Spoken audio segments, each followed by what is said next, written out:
welcome to What? Happy, what is it today? Thursday. Oh, this week is going by way too fast. Good morning, everyone. Hi, Les Bones. Good morning, Warren. Good morning, Brandy. Good morning, everyone. Sorry, I'm trying to wake up right now. I really am. I got like a third of my coffee drank, so we're working on it slowly. Yes, Holly, happy National AIDS Day today. My stepfather passed away of AIDS when I was 9 or 10. I think about 9, 8 or 9. So my stepdad has a piece of the quilt on the big quilt out running across the country somewhere. So definitely a day of remembrance today for those people. Yeah, exactly. Les Bones, happy after hump day. I was trying to get hump day going yesterday with my friends, but it didn't work. We were trying to turn our video games into porn games, but nobody wanted to hang out with me yesterday. I think yesterday I got a nice little slap of reality of how uncool I am. I got kicked out of a cool, funny pick group, and then nobody wanted to do video porn games with me yesterday. I think I needed a nap instead yesterday. That's what it was. I hope you guys are all doing good. I'm all right. I'm doing good. What's been going on? Your brother has a panel too? Oh, cool, Holly. Good. There's a play. I went to a drag show, like a National Transgender Day, like festival type thing at a park in another county out here in California a few months back. And they have new ones now too, which is really cool. Like, they had this booth with new quilt stuff for AIDS people. And what they do, this company does, is they'll actually make you a quilt blanket, like a specific one, like in a size that you want, for remembrance of your family member that had AIDS and passed away. And I thought that was really cool. I was thinking about doing that for my mom, but I'm not sure if my mom wants to remember that guy or not. So, yeah, I just, even though he was abusive, like he was still my stepdad, you know? And so I wanted to get one for him. I was thinking about it, but my mom made a really good point. Like, he was abusive. He's long gone, you know? Might as well just remember him. And he's got a piece of quilt out there on the quilt. So, yeah, I'm cool. Man, yesterday was horrible. Anyway, but other than the horrible stuff yesterday, some good news happened with me yesterday. So I got called by I got a phone call from the probation officer for my kid's car accident court date. And he called to let me know, or ask me if I wanted to settle it outside of court yesterday, and then they can, lock down her court case, or her they can lock down whatever her record, so that way, because she's a minor, so she doesn't have to go to court. We came to an agreement yesterday. She doesn't have to go to court in January, which is kind of nice for me because I was super terrified of having to get up that early in the morning. I don't do really well with really early mornings. I was like terrified that I was going to be like throwing up all over the courthouse. So glad we don't have to go to court anymore. She does have to go to a 2-hour class that I have to go with her at the end of January called Smart Start. It's something about safe driving for teenagers, how to safe drive, causes of accidents. Apparently, it's supposed to be extremely, oh my God, I forgot the word. Interactive. It's extremely interactive. They end up talking to all the kids. I guess the kids end up really enjoying the class. By the end of the 2 hours, a lot of kids like want more of it because they really like it. So I agreed to that yesterday. Let my kid know that she's not going to court, but she really has to, earn this class thing, because if it comes down to it and she doesn't want to learn anything, it's gonna I'm just gonna, let her have the court case and figure it out. Which she's still not, but we're working on it. She's a freaking teenager. I'm just hoping these years go by fast and things go quickly, because man, having a 14-year-old is probably the hardest thing I've ever had to do in my life. Like, I've had crazy amount of jobs. I've had like, 2 jobs in a single day trying to survive. I've lived like that poor life, but man, having a teenager is a whole other ball game. It is wild to have a fucking teenager in the house. The whole angry all the time, trying to say something nice, and the attitude comes in, and it always just ends up in a fight. She's been running around telling me the last couple of days that she don't want to live here no more. It's been brutal. It's been absolutely brutal. So I can't wait till that's over and done with, so I don't have to worry about a angry, disruptive teenager anymore. That would be so nice. But other than that, my day was pretty much normal. Just getting that phone call, having to deal with that, getting that over and done with. I had a meeting yesterday with some other media organization here on YouTube. So we're going to be doing our New Year's Eve all day show on. You went through it with your oldest too? Yeah, I bet. Hormones gone wild. Exactly.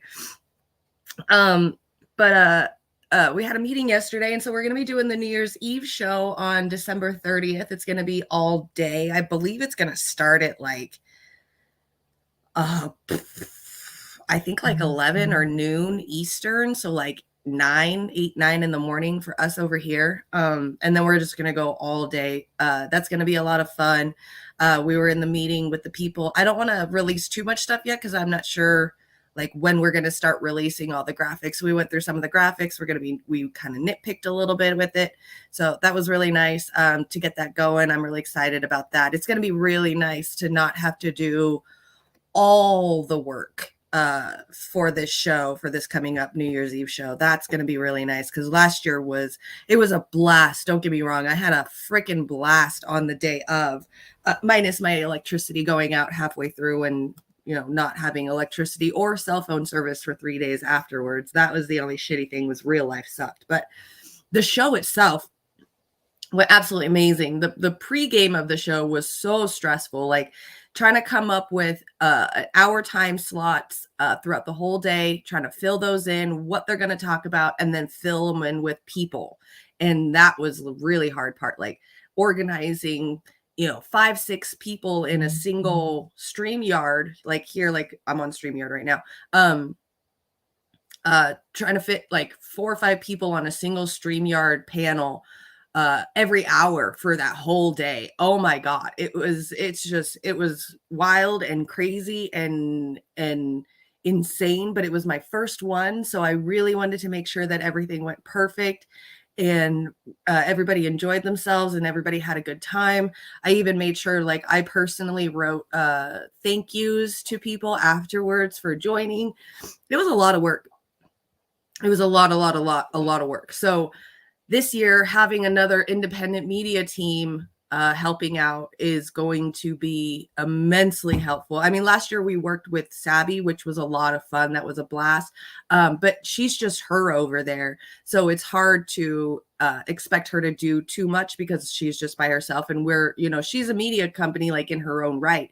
But we had a team and she's just pretty much by herself with, like, the couple people that she had. So we decided we were going to take it all over. And I think that was just a really bad idea on my part to just be like, I'll take care of it, So like I said, I'm really happy that we're having help this year with a whole nother independent media team working with us. So I think by this weekend, we are wanting to start releasing graphics and to start talking about it. So I think this weekend is when it's going to be like the big shebang. Everybody's going to find out and what's going to happen. And then that's when we're already really starting to get in on the work, but we're really going to start hammering down. I mean, we've already got people for that media company's time slots. We got some of their panels covered. We just got to reach out to those people and make sure, see if they want to come. Because that's another hard thing too, is finding people to come on New Year's Eve, because people have things to do. Obviously it's New Year's Eve. People want to go out and they want to celebrate and they want to hang out with their friends and family and do whatever. And so just making sure that, they would want to slip in for an hour really quick on our show and come and say hi and hang out before they go out and do stuff. So And that's why Sabby's not with us this year, is because she is going out with her family, and they're going to go out for New Year's. So I thought that was pretty cool that she's wanting to hang out with her family this year. So when my three sisters' sons were teenagers, they drove my sister crazy as they were out of control. Yeah, I have one kid and she's out of control. Thanks, Holly. Yeah, I'm looking forward to it too. It's going to be a absolute blast. So I cannot wait to see how this is going to come. All new designs, all new colors, all new themes. So I'm excited. I'm super excited about this. It's your birthday. Happy birthday, Holly. Everybody say happy birthday to Holly in the comments. Dang, that's right. Get it. How old are you today, Holly? You turned 21 today, right? That's right. Just tell everybody you turned 21 today. Or 22. That way you already have been drinking and you can just still keep drinking, That's what I would tell everyone. I love it. My screen's all messed up. Okay. So what I have to talk about today, man, it's so hard to find new stuff every day. Every day trying to find something new that's going on, that's interesting, is so hard. It's not impossible, but fuck my life, is it hard. Oh, your birthday is December 31st. Okay, 21 times. That's right. Get it. Well, cool. Maybe we'll bring you up on the panel on one of the shows for the 31st New Year's Eve show. That would be fun. We'll sing happy birthday to you. That'd be oh, New Year's Eve. Yeah, I know. I thought with the NYE, I thought you meant New York. I don't know why I thought New York.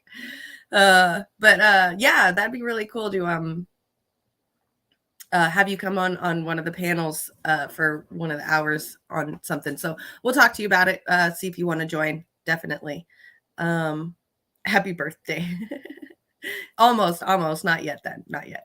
Almost. That was my mistake. Sorry. I see NYE and I'm like, oh, it's just New Year's, not New Year's Eve. I mean, New York, not New Year's Eve. So I'm out of it today. So what I have for stories today is the rail worker strike. Jesus Christ. Found some videos on that. I haven't talked about that yet, so figure we talk about that. New York City mayor is putting homeless people in hospitals against their will. I also have, man, I don't know. I can't remember if you guys remember this week if I talked about that catfishing police officer that killed a family and stuff. I don't know if I talked about it, so I just put it in there to talk about it just in case, because I can't remember if I did or not. I swear I cannot remember.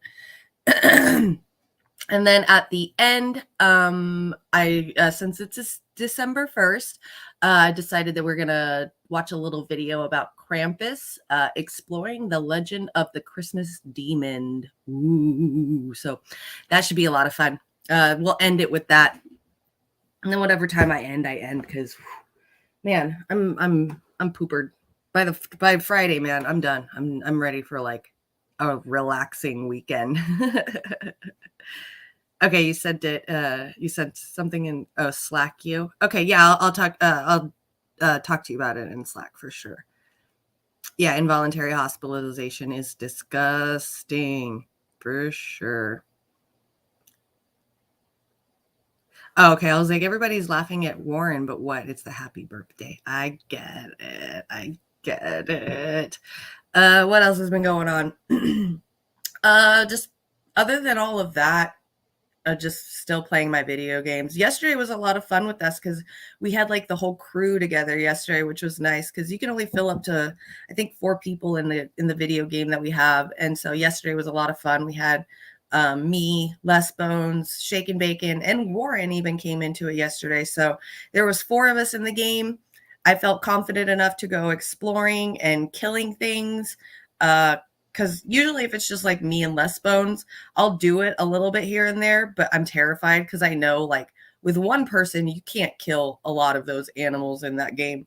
With 2 people, yeah, you can kind of. I mean, me and Les Bones by ourselves killed like wolf spiders in the game already. We're like not afraid of wolf spiders much anymore.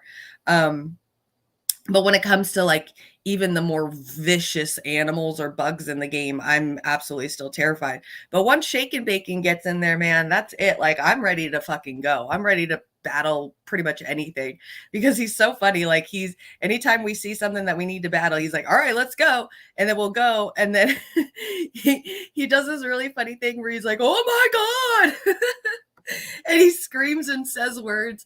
It makes me laugh so much that my fear of anything just dissipates. It's just gone. Fucking Shake and Bacon is the best. And then we got Warren there.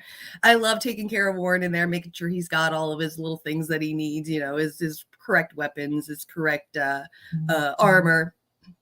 So it was a lot of fun yesterday, with all four of us there, being able to explore, being able to go to new places that we haven't even been in the game yet. Even just me and Les Bones haven't even been to those areas. Like there's an entire picnic bench area that we hadn't explored yet. There's like an entire Dungeons and Dragons like board game on this picnic bench that you can like actually go in and like walk around inside of this Dungeon and Dragon board game. It's so crazy and so much fun. I'm seriously shocked at how many new things that this game keeps showing us every time. Like we found the trash area in the game yesterday, and we thought that was just the coolest thing ever. Like who gets involved in like in love with trash? But it was a new area for us, so we're like, yeah, we're fucking exploring this bitch. That shit was so cool. I've never seen like the trash area, which was absolutely insane, amazing. We found new materials that we haven't seen before. Just a lot of really fun, cool, interesting stuff in that game. So you got eaten by a spider once. Yeah, we did. We sure did. We tried. One of the spiders was chasing them, and I just hear Shake and Bacon do his "oh my God" thing again. And he's also a wolf spider. So I turn around and we've already killed 2 that day yesterday. So I was like, I could probably do it. It's not too bad. Usually when we're killing wolf spiders, though, we're like up really high, shooting down on it so it can't touch us. But we were all on the ground at that time. And man, that fucking spider just like whomped all of us at one time. Like we were just all on the ground. Poor Les Bones comes running in, tries to save us, and the fucking spider gets him too. So that was a lot of fun. I swear, I think the game is making it harder for us to play because we're advancing further along in the game. So the game's like, we're going to make these spiders just a little tad bit harder. So you guys got to really work on that. I'm not going to let you guys just 2 shots and the spider's done. You're not doing that today. Thanks. You know, you got No Man's Sky. We should play that today. That would be a lot of fun. I haven't played No Man's Sky in quite a few months. So I think that would be a blast. Yeah, exactly. Shaken is absolutely fearless. That's why we call him our fearless leader. It's a fight or flight. You get so scared that I'd rather fight. That's the way to have it, because I'm pretty sure me, Les Bones, and Warren are all on the fight or flight too, but we're the runners. We just fucking run. We're like, no, I ain't dealing with this. So having you there to talk us out of the flight part, it's absolutely awesome. It really gets us into the game and experiencing the game, which is something that we should be doing anyway, but something that I usually don't do in games because I'm just trying to get through the storyline as fast as I can and try not to die the whole time. So it's good. You're like getting us involved into the game and really getting like digging into the meat of it and having fun. So I love your fight thing. It's amazing. Shaken fights wolf spiders head on. Yeah, exactly. He's absolutely wild. I love it. So do you, Les Bones. Like in the last couple of days, that's all you've been doing is like, oh, there's a wolf spider, let's kill it. And I'm just like, oh, hold on, I'm coming. Fucking Leroy Jenkins wolf spiders the last couple days. Les Bones is wild. Oh, you've never played it with no one or with anyone? Yeah, we should do that today. That would be a lot of fun. I would love to play some No Man's Sky. If you you guys are probably at work too. The thing with the No Man's Sky game is you gotta get through like that first opening part of the game. Even though we can absolutely join you in it, they're going to want you to do like a little bit of the storyline to get it started. So we'll get you started with the storyline and all that. You're playing WoW on your lunch break. Man, I still have never played that game. I have a lot of friends that played that game, but they always said, like, unless you're willing to not have a life outside of the game, don't ever get it. And I always thought, well, I don't want a life, or I don't want no life outside of, gaming. I want a life. But now I'm at the age where I'm like, I don't need a life outside of gaming. I'm in my late 30s now, so fuck gaming, or fuck life outside of gaming, unless it's like, a lunch with friends, or a dinner with friends or something. So, and I wanted to get into WoW. I wanted to start playing WoW, but I feel like because it's been going on for so long and there's so many people there that are in higher up levels, that me going in there as level 1 is going to be ridiculously stupid. People are going to sit there and grieve me all day long. I'm just afraid that I'm not going to find anyone in there that's nice. That's my biggest fear. I think that's always been a fear of mine with those big public games, is the fear of grievers, people being really mean to newcomers in the game, or just anyone, period. Because I'll make friends with everybody in the game. I don't care. Like, I won't make friends with, unless you're a dick, then of course I'll make enemies with you. That's no big deal. But I want to explore. I want to have fun. I want to, strategize and go and beat battle bosses and stuff. So I know that WoW does all of that and has all of that. I'm just, like I said, I'm absolutely terrified to go in there as level 1 and have no one in there, having people looking at me like, oh, you're a default character. You fucking suck. Let's kill you a bunch of times and wait for you to respawn and brutalize you some more and steal everything that you own. That's my biggest fear. Come play with you. Yeah, if I ever, I'll have to look it up on the internet and see how much it costs, or all of that. A lot of RPGs love new players and helping them out. Oh, okay. Well, that's good. See, I always thought it was complete opposite. I always thought, oh, you're because I've seen people play Ark, and that game is brutal. Like, I've seen people on YouTube playing that game, and they just grieve the shit out of people. Like, they'll build these these little huts that look like free huts for people to go and start building if they want. I guess there's like huts all over the game to where you can start building things. It might not be Ark. It might be another one that's like that, the open world one. Anyway, what these people did is they built these huts that look like those huts, and they built underneath the huts. And underneath the huts are traps. So when the person comes into the house to build their hut there, the floor falls out and they die in the trap, and then all their stuff is there. And these guys just sit there under the house and wait for just random people to come in and start building a hut, and they kill them and they steal all their stuff. And I'm just like, I could never. If I did that, I would start crying, and I'd be like, can I please have my stuff back? You guys are so fucking mean. Like, I would start seriously crying. I don't know if I could handle them doing that. That's so mean. You don't have to associate with people you don't know. We start new characters on level 1. Oh, okay. You want to play No Man's Sky a little today just to see what it's like before trying the multiplayer? Yeah, get it started. Get yourself in there. Wait, because you're working today, so you probably won't even be home from work until like late or later, until like when we're already on. But if you want to, you can join. Like, I'll probably already be on too. But if you want to, you can just join us, and then we'll help you get through that little beginning part.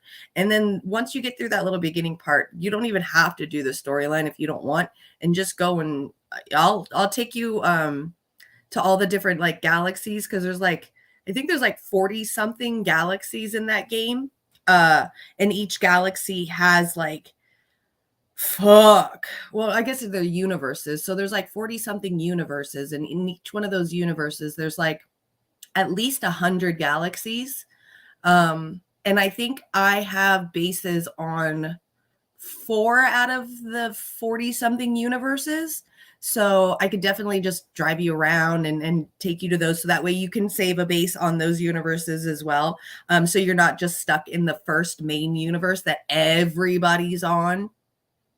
So that'll be a lot of fun. I'll also take you, like, we'll just do some exploring and some fun stuff to where you don't have to do the storyline. You just want to get that storyline up and going and started, so that way the game will get started.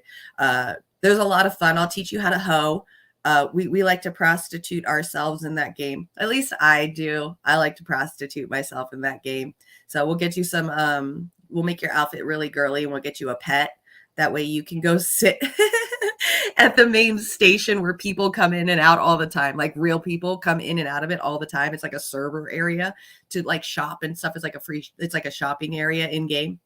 And we'll go sit out in the front area right there with our cute pets and our little girly spacesuits on, and we'll get some free stuff, and we'll get you a creature egg. That way we can get you a living spaceship. That will be fun.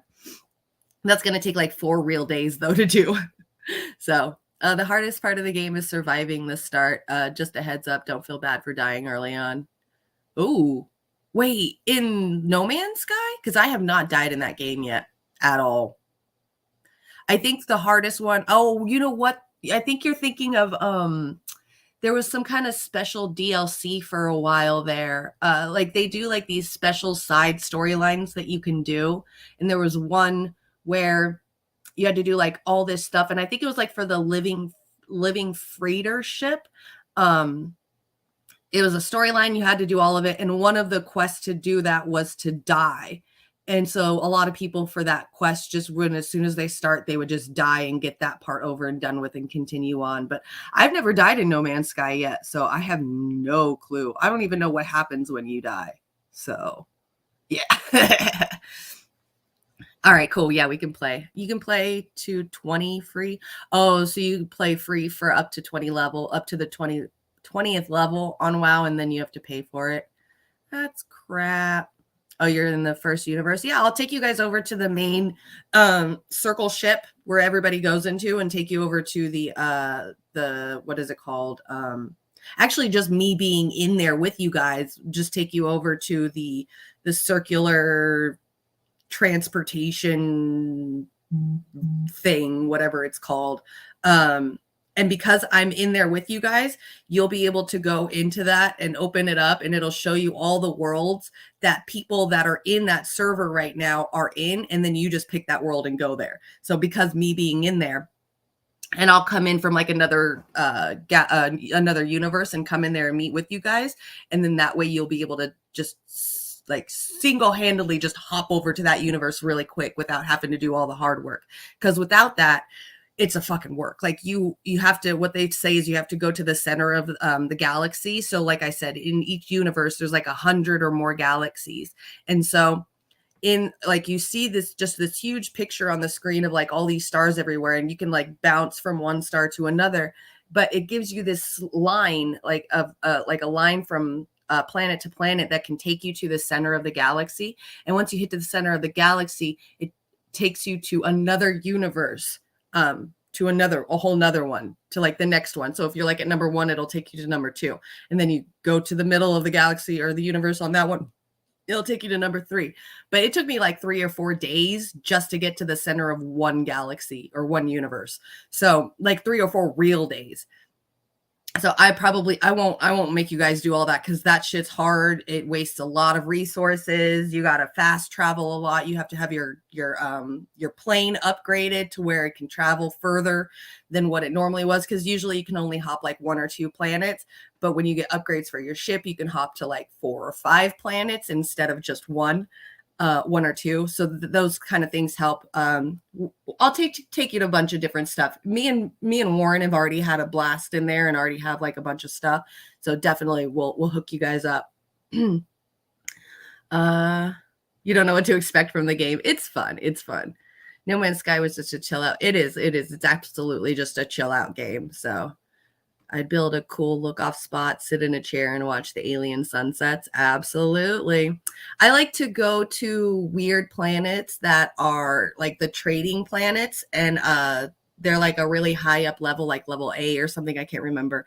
The rich areas, the rich galaxies. I like to go in there, find a planet, land where the ships come in and go out, like a bunch of ships come in. It's like a trading post area, and plane ships come in and out. I like to stand on the top of that and then look out and see all the different ships that come in and out and look at their different grades and the different levels that they're on and what each one does and stuff like that, and try to the last thing I remember doing on that game was going around doing that because there was a galaxy somewhere in some universe with a planet that has ships that come in there that are purple and white, and they're fucking gorgeous. And it's still to this day, I've never been able to find that trading post with the ship there. So one day I will be able to find myself the prettiest purple and white ship ever. You've only played on hard? Holy shit. No, yeah, we don't do hard. We just do the regular one. Oh, we could chat on here while you play. Yeah, right. Just start playing freaking video games now while I'm on here. The beginning is a little intense since you have to get some things to fix your ship, but yeah, definitely can help you. I don't really remember the beginning of the game. That's the thing. I don't remember it. They've updated it not too long ago to add paradise planets with huge mountains. The views are incredible. Yeah, I remember the paradise planets. I haven't gone on it recently, but any new updates and stuff, that would be nice because every planet is different on every galaxy, but if you go to enough of them over and over, like different ones, you start to find out like, oh, okay, I remember these trees from this planet and these animals from this planet. So you can kind of see where it starts to repeat itself, but it still keeps it randomized to where one planet still doesn't look like another planet. And if one planet does look like another planet, there's completely different atmosphere, completely different land, completely different animals, things like that. But there's like some similarities here and there. So it's a nice game. Bite my shiny metal butt. Need to go to a paradise planet? Absolutely. They have a base on one of it. Yeah, I think me and Warren both have each of our own paradise planets with bases on them. I think we have like a paradise planet, one of the other ones where it's like a little bit dangerous to breathe. We put bases on a couple. Warren's fucking amazing with that game. That he's like, there's these machineries in the game where you can like have it mine for stuff underground for you, and he's got himself like a whole ass get up, like just a bunch of mining things that like with tubes to other places so that way he can gather those materials up for himself. Warren is the building master in that game. Like I kind of just throw things together in there. Like I've got my own little mining thing, but there's like 4 mining things that are attached to this machine that's supposed to gather it. And I think I've messed up to where like all 4 of the machines are running, but like only one is gathering materials. So I'm still learning a lot of stuff in that game, especially when it comes to the building stuff. I was so interested in exploring all the new planets that I didn't spend too much time on building. I did a little bit building houses and stuff, but you need like the materials to go get it. So having to go get the materials and then building, and it's a big process. It's not like Grounded where you can just go out front and grab the materials that you need. Like once your area that you've got gathered all the materials, you've got to go out further to find more. And yeah, it's fun. Definitely going to take a lot longer to do things in this game than in Grounded for sure. Oh, you're not on permadeath at least? You considered it? Jesus Christ. You died in a fire hurricane? I haven't seen a fire hurricane in that game yet. Oh my God. Oh my God. What did I mean by porn games earlier in the stream? No, there's no like video games that are porn. I was trying to get my friends who were the characters in the game to like get it on in the game, but they wouldn't. That's what I was trying to turn my video games into porn games. That's what I was talking about.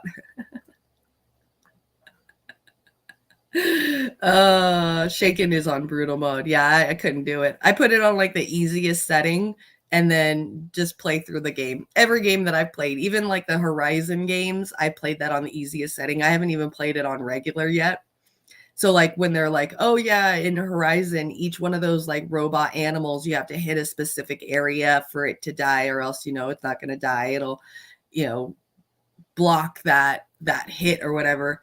I've never had to experience that because I put it on the easiest level on Horizon games. So I just kill motherfuckers. Same with Assassin's Creed too. Like there's just no way that I can sneak and be that like sneaky-ish with that many NPC bad guys in the game. Like I got to put that shit on super easy and just kind of do my thing because I'm bound to mess it up.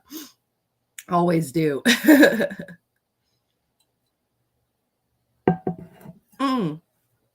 Wait, there is video games that are porn? I remember, I don't know if you remember back in the day, like mid-2000s, early mid-2000s, there was like a website like eBaum's World where they had like those little cartoon games where you like pick something and then the storyline goes this way. There was porn ones like that I do remember, because there was one where you had to like, there was like 7 things you had to do, and you had to do all the 7 things correctly to be able to get the girl to go to bed with you. And if you messed up one, she like left you and thought you were stupid and left the club and stuff. So I remember certain ones like that. Grounded, more like pounded. Am I? I'll see myself out. Big Meat Pete is my poor Pete. That's one of the characters in the Grounded game that we play. His name is Pete. And he's just this little like blonde-haired, blue-eyed, anemic-looking little kid. And we just make fun of that character so much. Nobody wants to be Pete.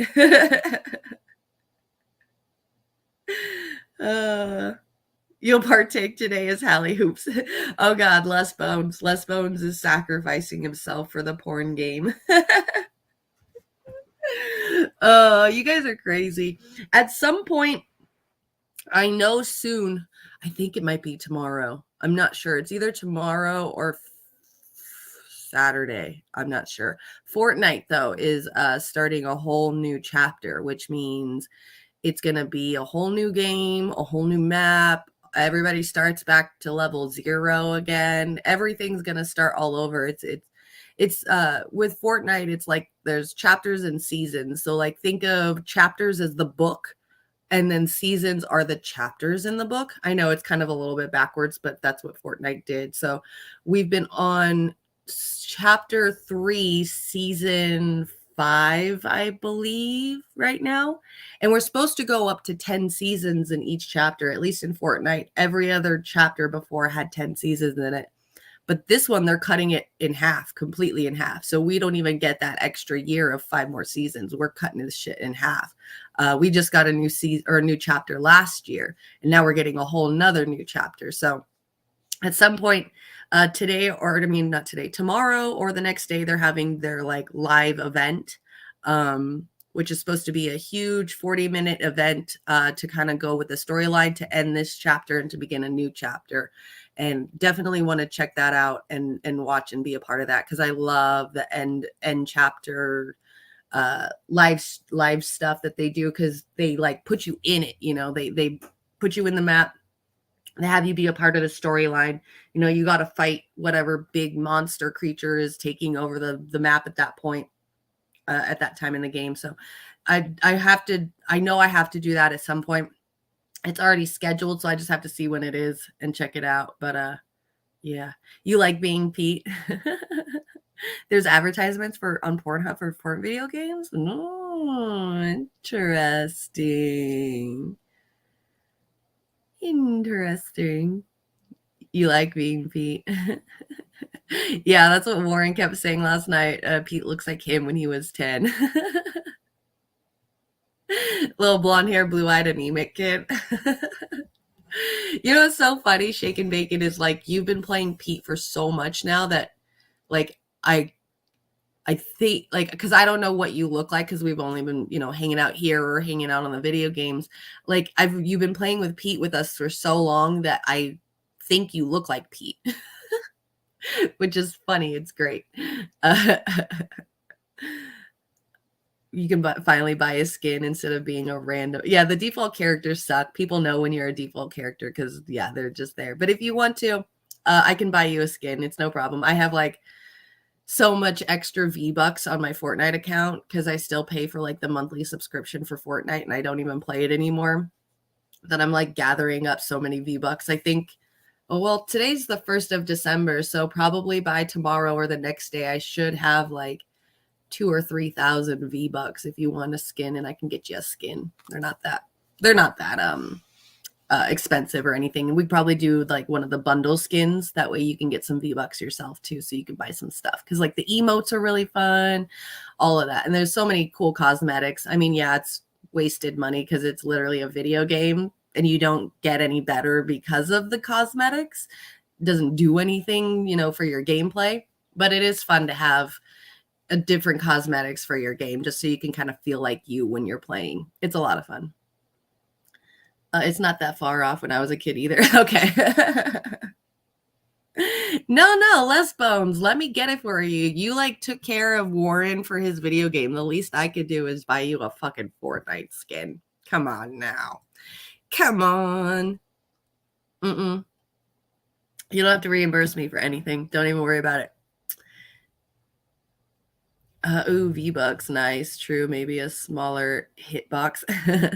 Yeah, and it's cool because I think it's like 50 cents in real money for like $100 in V-Bucks or something like that. So I pay like $7 a month and I get like 1,000 V-Bucks every month. And I get like a free skin and like some other cosmetics to go with it. And then also, I also pay for the battle pass in Fortnite as well.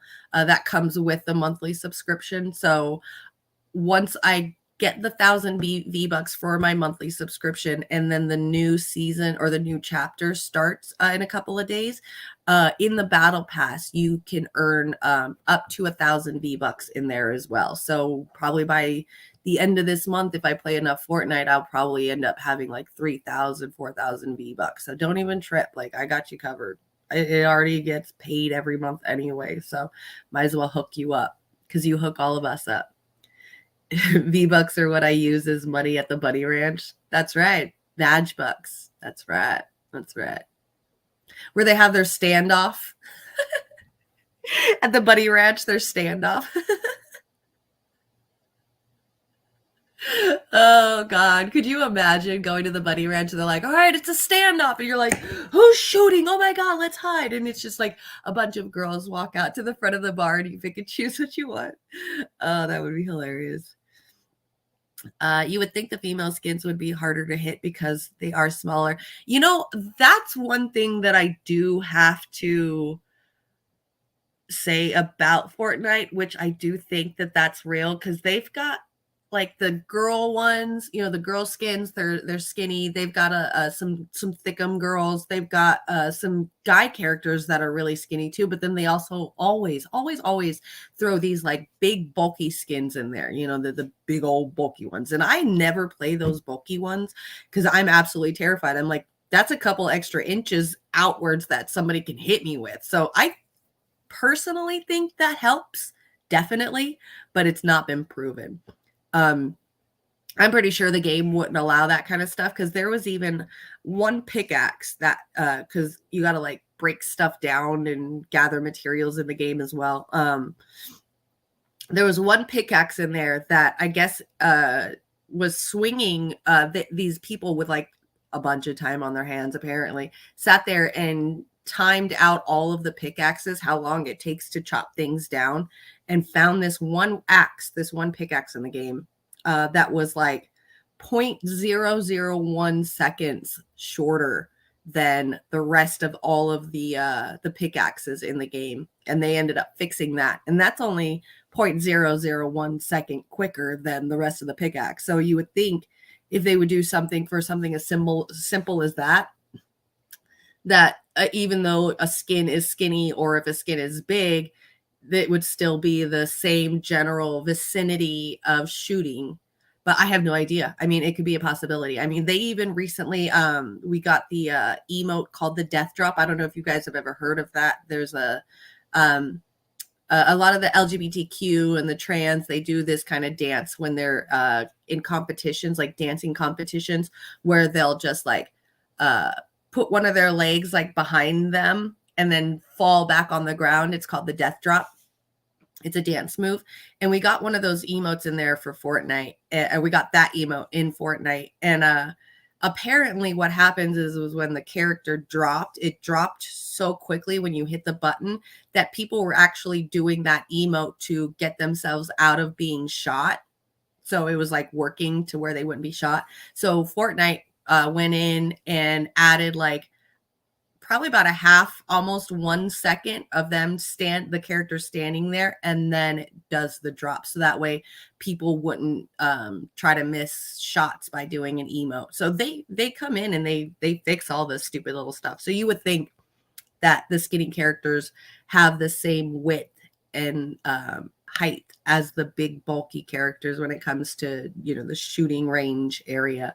But I have no idea. It could be, it it could be the smaller the character, or the smaller the skin, the easier it is to get away with shots. I know the bulky characters is very hard to hide behind things, so I always stick to the small, skinny ones just because I feel like it's easier to hide. So, right, the famous Bunny Ranch standoff, Elmer Fudd shooting bunnies. Fortnite learned from GoldenEye. Interesting. Odd Job was impossible to hit because he was tiny. Yeah, that's what I think is like the girl characters. They'll probably be harder to hit because they're super small. We got one new character, new skin in there this last season, and it's the girl Spider-Man. I don't know her name. Gwen something, I think her name is. And she's super little. Like, not only is she short in the game, but she's super skinny. And she's got the skin tight Spider Girl suit on as well. So it's gonna be super hard to hit her. I don't even think that you could. I don't know. I have no clue. You always picked Odd Job because he was impossible to hit. How funny.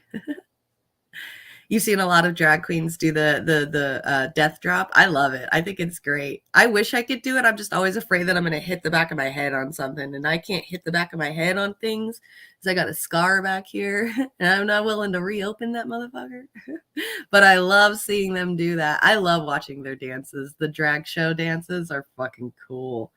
I never even knew that you were like that you could tip them while they're doing it. I just thought it was a show, and I was like, oh, you're telling me? Wait, what?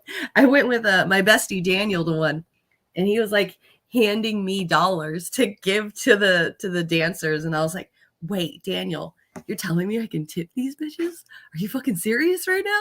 He's like, fuck yeah, you could tip these motherfuckers. I'm like, yes, I am on the other side of the strip club right now, and I'm so excited. So I was tipping. I don't even care. I love that shit. That's so cool. You loved using proximity mines on Aztec. Oh, in the video game. Right, the Bunny Ranch standoff. Oh, I don't even feel like talking about the news today. I just want to hang out. I just went on for an hour about video games. What else should I talk about?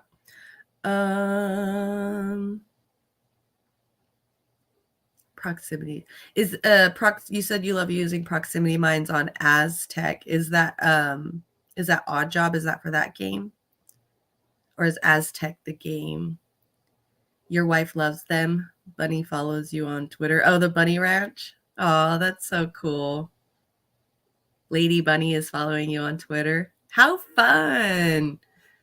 I don't know too, like, I haven't gone to the Bunny Ranch or no, I've never been out. I've never been there, but that is really cool. It's like the only place where you can, legally do that. So I feel like I don't like the fact that the Bunny Ranch is owned by some like dude. I think that's wrong. I think it should be owned by women so that way women can feel comfortable with other women. But that's capitalism. That's the patriarchy. You legalize things and it's going to turn into a man-owned business anyway, usually. So, but it's good to see that they've legalized that out there in that state, and those women are allowed to have that job in a completely safe environment.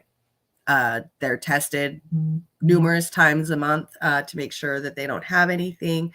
They're very well taken care of. And I think that the rest of the country could definitely learn a thing or two from the Bunny Ranch for sure. So the bunnies really do need to do a standoff to take over the Bunny Ranch. Absolutely. Yeah, that's what they should do. Like, Bunny Ranch standoff, and they all come out in the bar and they stand there, and instead of you picking which one you want, they all come out with a gun and ask, where's the owner? That's right. That would be the shit right there. Lady Bunny follows you too. They seem based as fuck. I want to follow Lady Bunny.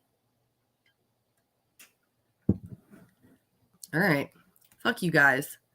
I'm going on Twitter and I'm finding Lady Bunny.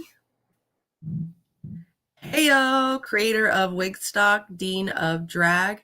Oh, on RuPaul's Drag You. Okay. Interesting. Why have I Never seen this person. Staunch progressive and foreskin inspector. Oh my God, you guys. Her her Twitter bio says foreskin inspector. Oh, that's great. Okay, I'll follow her. She looks awesome. That's cool that she's the dean of drag on RuPaul's Drag You. That's awesome. I know I'm friends with oh look at Lady Bunny is even like retweeting Greg's stuff. Oh, how cool. Lady Bunny and Jackie Beat performed together for the first time in Silver and Gold, Bitter and Hold. This is cool. No, I'm friends with Chi Chi LaRue, who is one of RuPaul's really good friends. Chi Chi LaRue does more he does the LGBT. Well, he used to. He was for a while doing the LGBTQ plus porn industry side of things. I think he moved back to his home state and is just wanting to kind of lay low after a while because it does get to you.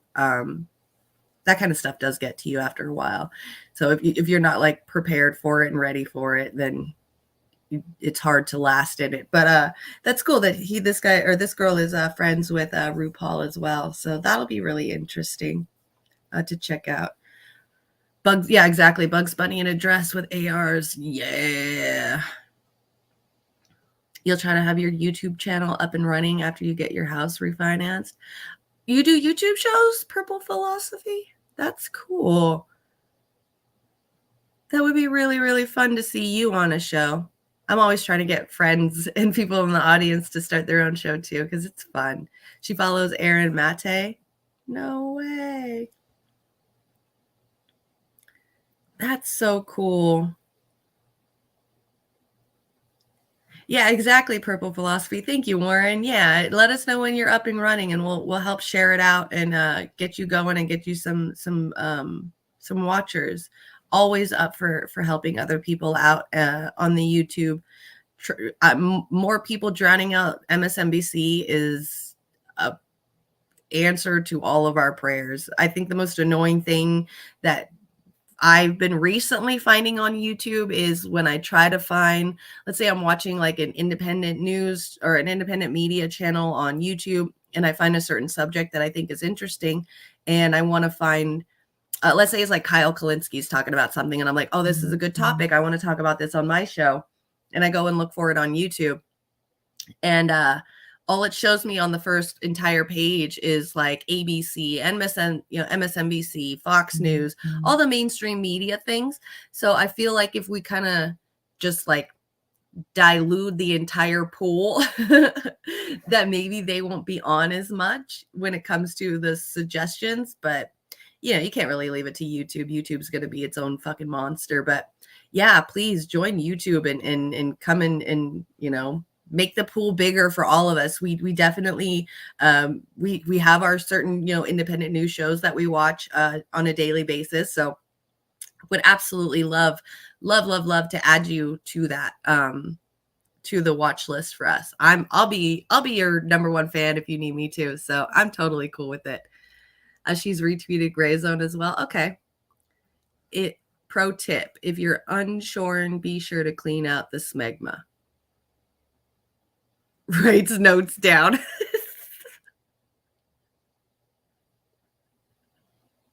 You guys are fucking weird. I love you all. Mark says, puppy, just don't ask. It's okay. You're working on a mutual aid channel, wanting to get to set up an account to interview people and link a Cash App to a bank account and help others out financially. Yeah, that's cool. Like a mutual aid, direct democracy or direct action type YouTube show. I like that.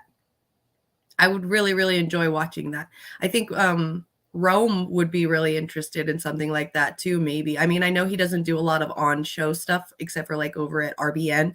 But I'm pretty sure Rome would be more than happy to come and talk about his own experiences in mutual aid and direct action and all that amazingly thankful and appreciated stuff that Rome does out there. So I think that'd be really cool for you. I don't like Kyle Kalinske anymore. I don't really like him too much. I'm not going to say I hate on him because I still respect him. As a content creator, he still comes out with a lot of really good stuff. At least he, if anything, I look at him as is somebody who is just a step ahead of me of knowing what is going on in the news. So when I do my shows, when I prepare for my shows, like my shows here that I'm doing now, I prepare the night before and I just go and run through anything I can find, news, videos, funny videos, YouTube videos, Twitch videos, Google searches, trending on Twitter. I do all of it, like all of it at once. I try to figure out what's fucking trending, what's important to talk about, what's fun to talk about, something that I'm interested in talking about, because there's certain things that I won't even talk about. And Kyle kind of seems like he's like a little bit ahead. So I watch a lot of the video stuff. What Kyle Kalinske goes out and does is he goes and reads the articles. So I guess you could kind of say I use him to figure out what news articles are really good hot topics. And then I kind of sometimes just steal that topic and then do my own version of it. But I don't hate on him. I think he's kind of a little on the cringe side with his dog and his bro stuff. And then at the end of some of his videos, he says something about along the lines of it helps out our channel, or please donate to us. It helps out our channel. And then he says, you want to. It makes me cringe, super, super cringe. I can't stand dudes that are like that think like, no matter what they say, their shit don't stink. It's like, just be a little bit more self-aware of how cringy you're sounding. But other than that, I don't really hate on him too much. I mean, he's got some things that I don't agree with. Of course, he's got a lot of things that I do agree with, but definitely don't hate him. So you want to go out and do interviews? That would be really cool, and talk to people that work in the restaurants and retail stores. Hell yes. Fucking Warren. I'm not even gonna read that. It's so gross. We're not allowed to talk about that stuff here on YouTube. Kyle, you help him with the water drive here in Jackson. Oh, okay. Kyle Kalinske is not as good as he used to be, but better than TYT. Exactly. I can't fully I would never like full on promote him and tell him he's awesome, or tell everyone that he's an awesome YouTuber and he's the best out there, because he's definitely not. But he's still somebody intellectually that I can respect when it comes to giving me the details that I need to understand something, to be able to spew it out myself on my own show. So he's definitely helps me out in that ways. I don't know Kyle Kalinske or even have ever talk to him or anything. I just use his videos. Good to see you again, Willie. Willie, actually, you guys, really quick, on a side note, Willie is going to start doing the show with me once a month, very first Mondays of the month. I texted him this morning. I haven't checked my phone yet. But either or, he's either going to start this Monday, this coming up Monday, which is the first Monday of December, or we're just going to wait until January and have him start by next year and just do it once a month. He's going to be here on the first Mondays of every month. And now we're going to talk. I need to figure out what Willie's schedule is for his shows. That way I can figure out a day that I want to go over on his show too, once a month. So we're gonna do a little back and forth, hanging out with each other on our shows once a month. That way I'm just not all by myself all the time, because I really hate being by myself here too. Like, I enjoy it, but I don't at the same time. I don't mind talking to the camera, and I don't mind being by myself. I can definitely talk my way, through anything. But it's just nice to have somebody here to bounce ideas back and forth, somebody to bring up things when we talk about stuff, to bring them up, to talk about them in a viewpoint that I haven't thought of yet. So that's why I really enjoy having other people on, for sure. Still trying to figure out OBS. You can use StreamYard. That's what I'm using right here, is StreamYard. It's very user. What's wrong, baby? Lady, come here. What happened? Come here. What happened to your leg? Oh my God. What's wrong with you? What's wrong with you? Poor baby. Did you guys hear that? My poor baby started screaming. Is it your bum bum? Do you need to go get your bum bum squished? Huh? What's wrong? Come here. Let me see your belly. I'm sorry, you guys. I just need to make sure she's okay, because she doesn't normally do that. What's wrong with you? Are you okay? Are you okay? You seem fine. You just want to lay down right here? Lay down on Mama's? Oh my God, you guys, I'm so sorry. I have never heard her scream like that before. Poor baby. She sounded like she was hurt. You need a lot of help. Maybe need to do a Zoom. Yeah, definitely Purple Philosophy. Get a hold of Warren, and he can definitely, puppers. I know. I don't know what's wrong. I don't know what's wrong with her. What's wrong to babies?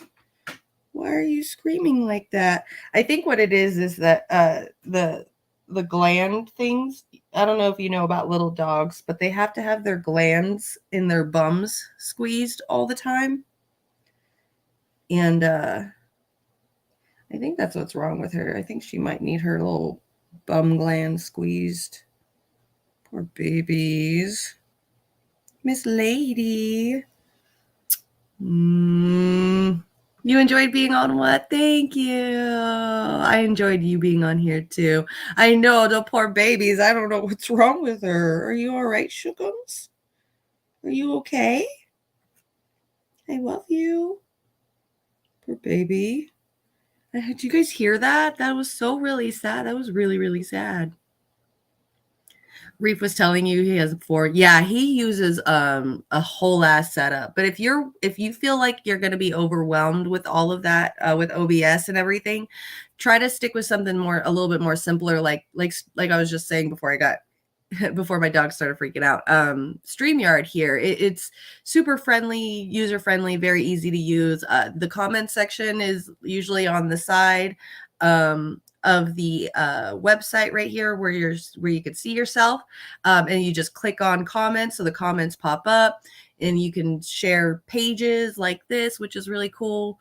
It's extremely user friendly. The only thing that's different is I think it's going to be like on the left hand side over there would be the StreamYard logo until you paid for it, but the free part is easily usable.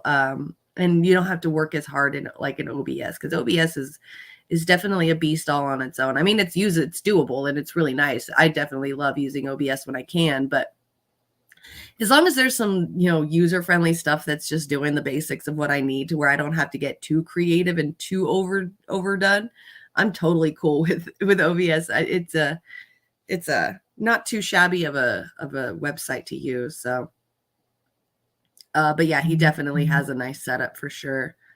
Figure out what you want to do with your show. Okay, cool. You guys are talking about show stuff. Awesome. Hell yeah. I still have Lady Bunny up. Here, let's start with, we'll start with the fun stuff. How about that? Instead of getting all into the news first. You guys want to learn about Krampus first? Learn about Krampus. Krampus is fun. Yeah, we'll start with Krampus. 'Twas the night before Christmas, and with his parents and siblings fast asleep in their beds, little Timmy decided to sneak downstairs and open his presents early. He was filled with excitement as he began to open everything. Come here. But when he finally got to his own present, Timmy was left looking down at a cold, hard lump of coal. The room went cold, and he could hear the rattling of chains behind him. This year there would be no visit from Santa. For those who misbehave will only be greeted by the shadow of Saint Nicholas, the demon of Christmas. Yeah, purple philosophy. That's all part of the StreamYard stuff, like the banner that you were saying. I have it off right now, but see, I can just turn it right on. It's already preset and in the brand color of the show that I want it all to do. Oh no, don't tell me you're going to go out electricity. Please don't. Which is awesome.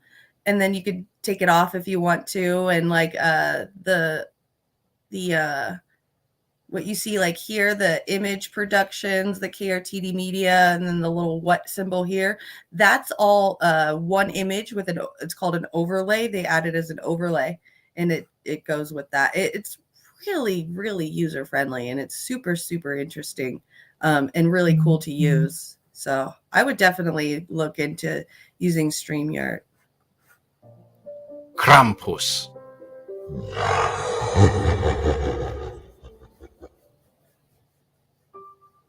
To many of us, Christmas means a time of joy, togetherness, and family. But if we're being honest, as kids, it also meant no school and a bunch of presents. There are those, however, unfortunate enough to experience the dark side of Christmas. Those who never got their visit from Santa. Misbehave and you'll be on Santa's naughty list. But what if that list was more than just misbehaving children? What if that list was intended for someone else? There's nothing like tales of a demon who drowns, eats, and drags children off to hell to really get you into the Christmas mood.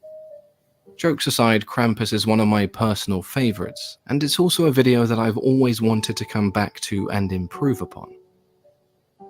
Stories of Krampus have appeared throughout Central Europe as far back as pre-Christian Alpine tradition. This area covers a host of countries from Austria, Germany, and Switzerland to parts of France, northern Italy, the Czech Republic, and Slovenia. Modern tales depict him as the not-so-friendly companion of Saint Nicholas or Santa Claus, who punishes the poorly behaved while Saint Nicholas rewards those who have been good. However, it may not have always been that way. When discussing Krampus, there are two distinct periods of time that give us entirely different stories. The initial period of pagan tradition, and then the period after of Christian tradition. We honestly don't know much about his earliest origin because most pagan traditions were either forgotten or absorbed into Christian traditions. The most common belief is that Krampus may have originated from a horn deity. And we know this extends further than just pagan beliefs because horn gods have existed in multiple cultures across the world. There is a similarity between Krampus and the ancient Greek satyr, both being quite rowdy and mischievous, but one is clearly more evil than the other. In Old High German, the word Krampen meant claw, which could refer to a clawed monster, but just like everything else surrounding his origins, it's all pretty ambiguous.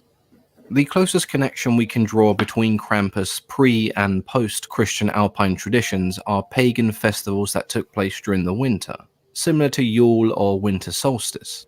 During these festivals, men would dress up in masks and animal furs and parade around villages being a nuisance, which is something they still do today, but we'll get into that a little bit later. So far, there's not been much to suggest that Krampus ever had anything to do with Christmas or Santa Claus, other than appearing at a similar time in the year. In both Austria and Germany, it wasn't uncommon for individuals to wear a devilish mask and make a nuisance of themselves during holidays which honored Christian saints. This wasn't done as a tradition honoring Krampus, more so a pushback against the church, which had been phasing out these pagan beliefs and traditions. You can, however, make the argument that this would be the start of what we would see in the years that followed. If we go even further back, the closest thing we have to an origin for Krampus comes from a figure known in Austria as Perkta. She was mentioned very briefly by the Brothers Grimm, and the best way I can describe her is as a combination of Santa Claus and Krampus. Rather than having the concept of good and evil shown by two separate entities, Perkta represented both the reward and the punishment. Around midwinter, during what we would refer to as the 12 Days of Christmas or the Feast of the Epiphany, she would visit the homes of children. If they were good, then they would find a silver coin in one of their shoes the next morning. Sounds a lot like St. Nicholas, right?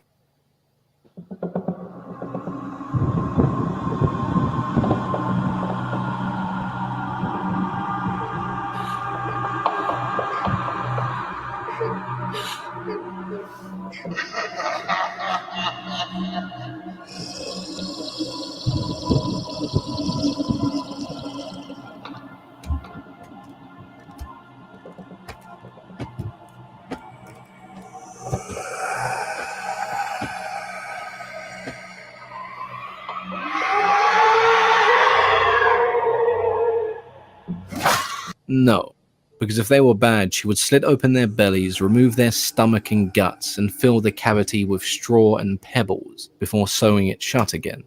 This also extended to anyone who ate anything other than meat, fish, or gruel during the day of her festival. To symbolize this duality, she appeared as a beautiful woman dressed in white, and other times as a withered old hag. Accompanying her were a group of spirits known as the Perkten, who, just like Perkta, also appeared in two different forms. The beautiful Perkten, who brought with them good fortune, and the ugly Perkten, who had fangs, tusks, and horsetails, not too different from Krampus himself.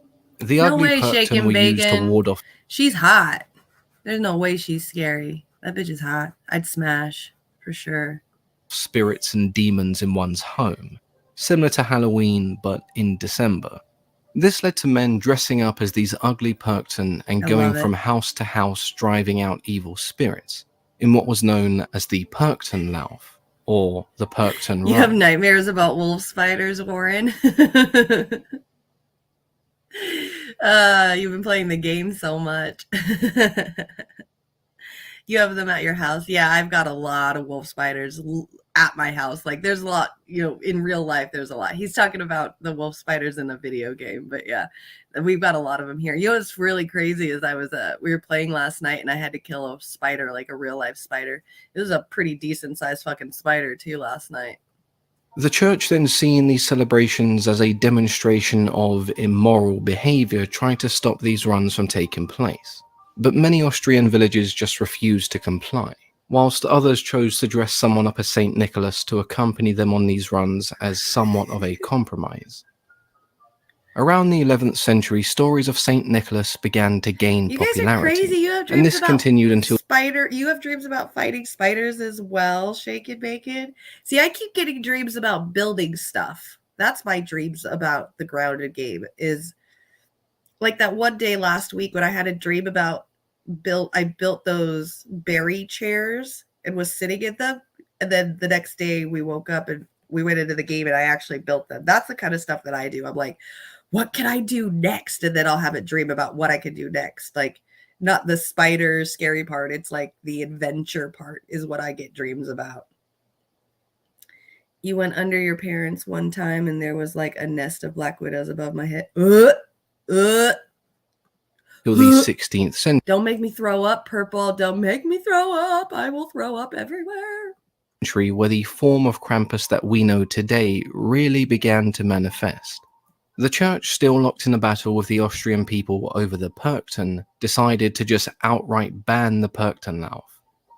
Not willing to give up entirely, the people then created a new creature, similar to the Perkten in appearance but with a few key changes.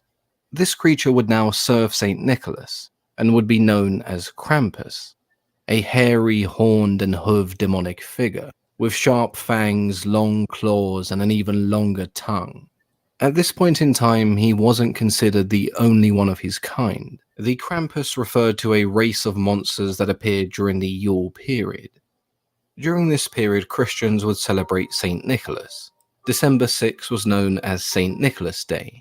Much like modern-day Christmas, St. Nicholas would deliver presents to those who had been good. Those who were not so good would get either a lump of coal or a twig. To the church, the idea of these I Krampus love that figures was photo. still a symbol of heathenism, and so they decided to assimilate this belief into their own existing winter ceremonies.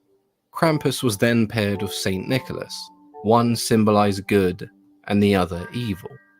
He would then become associated with the idea of the Christian devil. He was given chains to symbolize the binding of the devil by the church.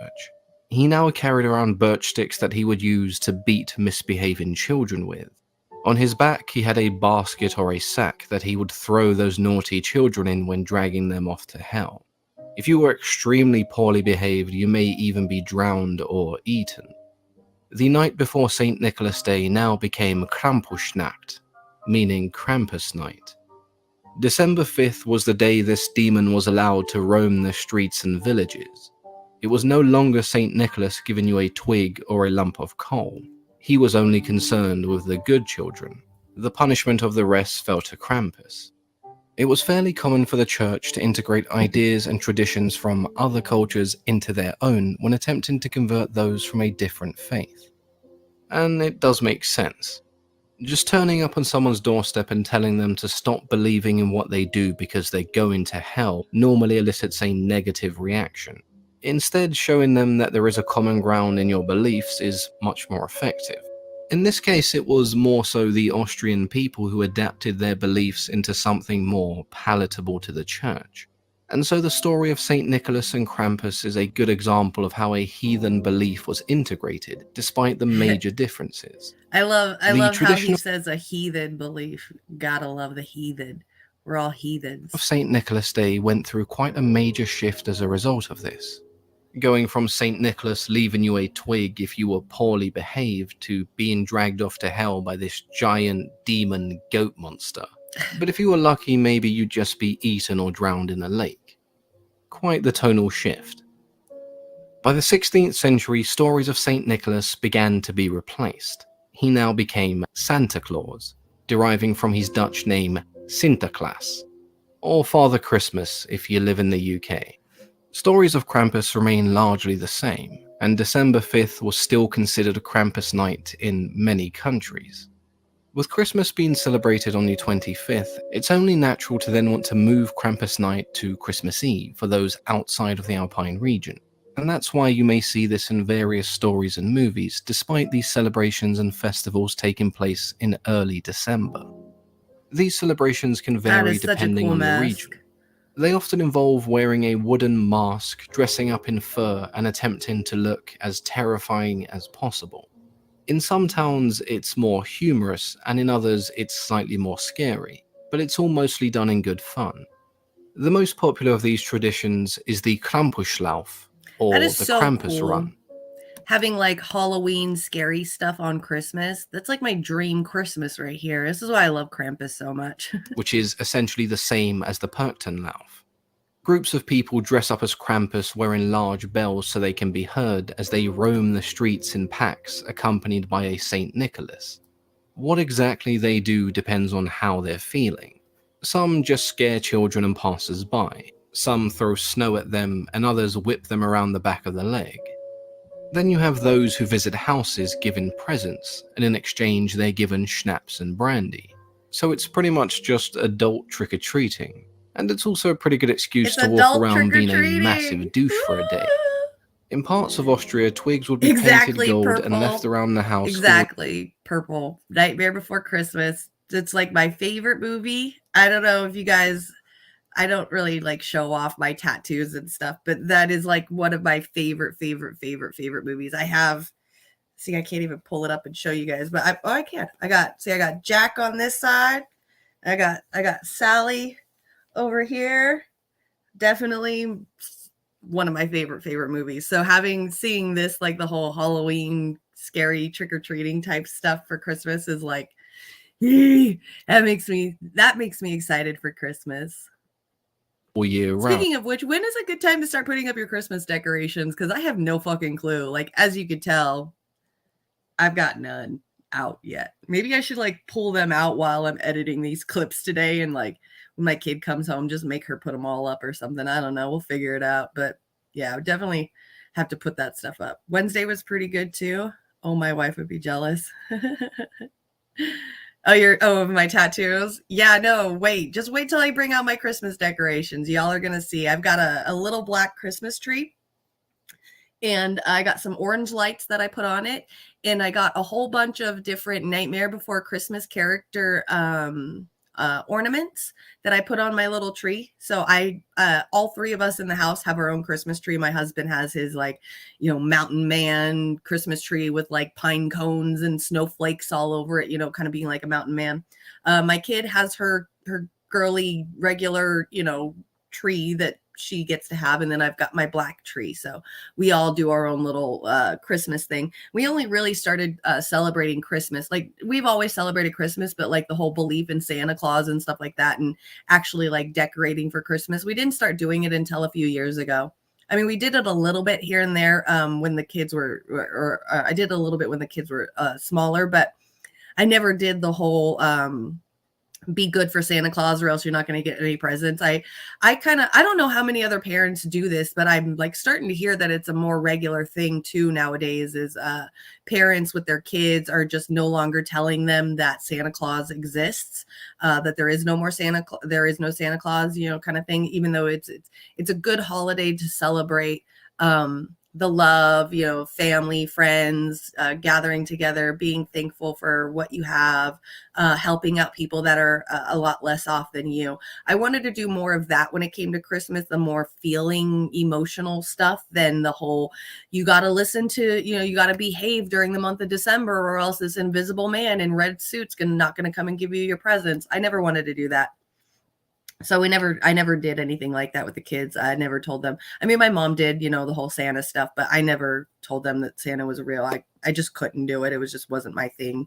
I felt more of the feeling and the emotions that come with the holiday season than the invisible sky daddy is what I call God. So I guess you can call it the same thing because he flies around at nighttime and drops presents off to people. So you can call him like the invisible sky daddy as well too. So I never really did the whole Christmas Santa Claus, never did Easter Bunny, never did the Tooth Fairy. I still gave them money, they still got to do, they still went egg hunting, things like that. It's just, I always thought it was stupid. Like, I'm not going to tell my kids some fucking bunny rabbit laid eggs and hid it around the fucking yard. Like, come on.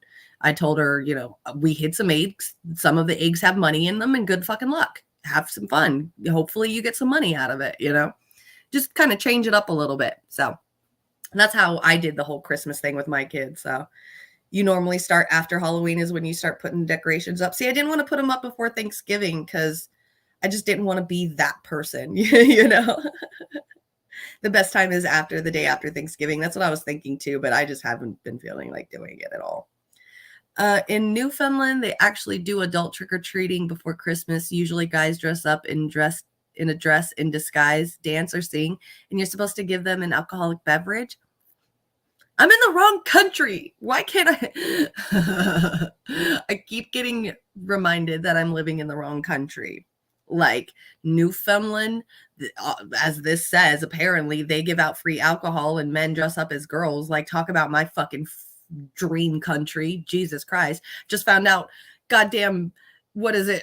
Canada has they fight over everything. Like, they're supposed to be like the nicest country in the world, and they love fighting. No wonder they're so nice, is because they all fucking fight it out and then get it over and done with. Like, I'm in the wrong fucking country.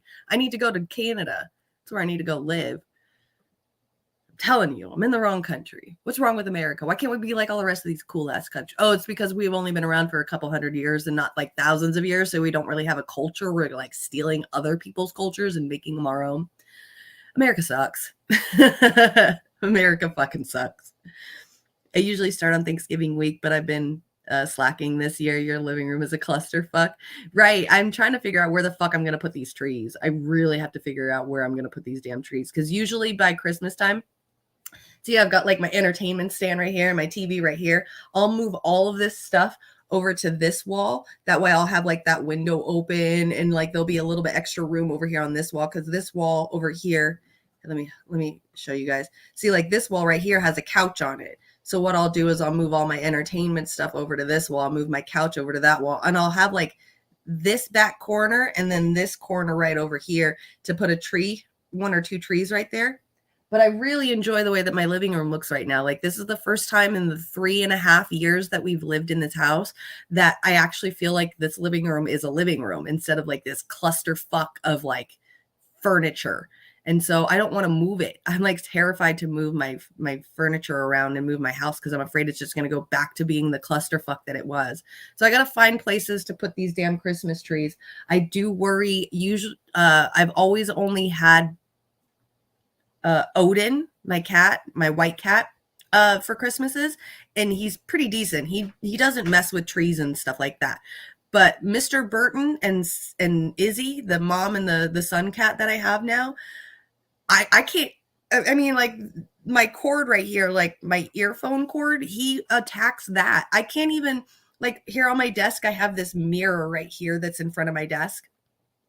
And usually when I'm done with my show, I'll take off my eyelashes and I'll stick them on the mirror. And this fucker will find those goddamn eyelashes and pull them off my mirror right here. So I am terrified of what my Christmas tree is going to look like with him around. I'm fucking terrified. He's going to literally destroy the Christmas trees. I'm sure of it. I'm pretty fucking sure he's going to. You did a book report and found out how he died. Rabbits and eggs, maybe. we find it out because we have healthcare. I'm jealous. I'm so fucking jealous. You guys are out there like, what's up, neighbor? Hey, neighbor, fuck you. Let's go to the hospital together now. We're cool. After they pound it out a little bit. I'm fucking jealous. I want to go out there. I want to move to Canada so bad. I so want to move to Canada. You identify as Northern England, even though you're from North Carolina, right? That's what we should go. I have my new name. I identify as chocolate, her and she. That's what I identify as. I identify as chocolate. Not you, though. You're a lover, not a fighter. Grounded would tell me otherwise. Shake and bacon, for sure. Grounded would be telling me otherwise. You've got a good fight. Instead of flight, you've got a good fight. So I don't know. Like, okay, so if you were walking down the street and there was like, those statue guys and they're like frozen and you think it's a statue and then he like jumps and scares, would you be the one to run, like jump back, like, oh shit, you scared the shit out of me? Or would you be like, oh shit, and then swing? Because that's when like, I'm definitely a lover. Like, I'm a Cancer. That's my astrology sign. I am emotionally ran. I cry over every fucking thing. It doesn't even matter. I'm super emotional. I'm definitely a lover, but there's a fighter in there too. So there's definitely a fighter in there. The benefits of universal healthcare means that we can all kick each other's ass and then go to the hospital together. God damn it. See what we're missing out on? Missing out on some fucking fun. All right. A lot of fun. Just fight it out, get it over with, take it to the streets. Done. Boom. Y'all are in the hospital together, right on a bed next to each other. And you look over each other and you smirk and you're like, yeah, that was fun. That was cool. It was worth it. That's exactly what we do. You'd probably clock them. Okay, that's what I figured. That's so cool. I tell people don't scare me because I don't get scared. Like, nothing really scares me. That's why I love the Grounded game, is because it's the first time in a game in a while that I've legit been scared, like to where my stomach turns and my flight kicks in. I have not. It's very, very hard to scare me. That's why I don't do haunted houses. I those street guys that do the, like I was just saying with you, that do the statue stuff, they don't do shit for me. Like, they'll jump out at me and they'll be like, oh, what the fuck? Like, okay, bro. I don't get scared at all. It's so hard for me to get scared. And it's because I've worked in haunted houses. I've worked in the haunts. I've been the person to scare people. So I know how all of it runs. I know how all of it works. Like, a lot of people, when they go to haunted houses and stuff, they're absolutely terrified of the person that runs around with the chainsaw. And I could see how that's scary because you don't want to be chopped up with a chainsaw. But I already know from working in those things, like the chainsaw doesn't have a chain on it. It's just for the sound only to scare people. There is no chain to hurt anyone. That's why they can rub it on the ground while they've got it going. So just being a part of the behind the scenes stuff is always made, and especially at a young age, like in my teens, it definitely taught me just not to be scared of a lot of stuff. So even with like horror movies, it's very hard for me to find a really good horror movie that I love because nothing scares me, like, or a horror movie that I'm scared of because nothing scares me. Like, I just rewatched Silent Hill the other day and realized like how fucking long and drawn out that movie is and how uneventful it is until like the last half an hour of the movie when Pyramid Head comes in and like rips that girl's skin off, and the police lady is on fire, and the little girl comes into the church and kills everybody off with the barbed wires and stuff. Like, that was the only cool part of the movie. I forgot, like, that movie used to be one of my favorites, and then I rewatch it now as an adult, and I'm like, I liked this. This was cool because this is kind of drawn out. So it's hard for me to get scared. It's very hard for me to get scared. You loved Canada when you visited the country in 2002. That's so cool. I would love to go to Canada. I would love it. I want to get a hold, like, I don't really talk to my family anymore very much at all, actually. But I do have an aunt that lives up in Canada. She's a marine biologist, and my cousin, her daughter, is a Mountie up there. And I've always wanted to go up there and visit them just to see what Canada's like and see if it's like worthy enough of moving. But that aunt of mine is very selfish, conceited, very full of herself. So I don't really enjoy talking to my family because they're very full of themselves. So if I ever go to Canada, it's going to probably be to visit Shake and Bacon. He's my only family in Canada now. Haunted houses are a fucking blast. They are. They're so much fun. And I love going. I love having people take me because they know that I'm not scared. So to help them not be scared, people will take me into haunted houses. And I have a fucking blast. Like, I remember I would go to like the Universal Studios horror nights, and they have all those mazes and all those like haunted walkthroughs and stuff. And I absolutely loved it. Like, I remember there was one year, one of the haunted mazes had Michael Myers characters in there. And there was one guy in there with a Michael Myers costume on. He had to have been like 6'4". He was fucking tall as shit. And all the girls that I was with, they were like terrified of him because he was like walking up to us very slowly while we were walking through it. And he was coming up towards us, and the girls were like, oh my God, oh my God, oh my God, he's coming up towards us. And I was like, it's a guy in a costume. Like, I walked up to the Michael Myers guy, the 6'4" dude. And I was like, bro, you're fucking tall as shit, and your costume with your height is so cool. I want you to be my friend. And I grabbed him by his hand, and I made him walk us through the fucking haunted house. He held my hand and walked through, and the girls were like, you're fucking crazy. He's a guy that's working in the haunted house. He's supposed to scare you. I was like, yeah, but I don't get scared. So I might as well make a boyfriend while I'm here. I don't even know what he looks like. He just looks like Michael Myers in a mask. But smash, motherfucker, hold my hand. And that's what I do. There was another maze where there was like all like fantasy creatures, and there was like those fauna guys where they're like half goat, half human. There was like a bunch of them running around in there, kind of like what the Krampus thing looks like. And I don't even know what one of them looks like, but I was like, yo, let me get your number.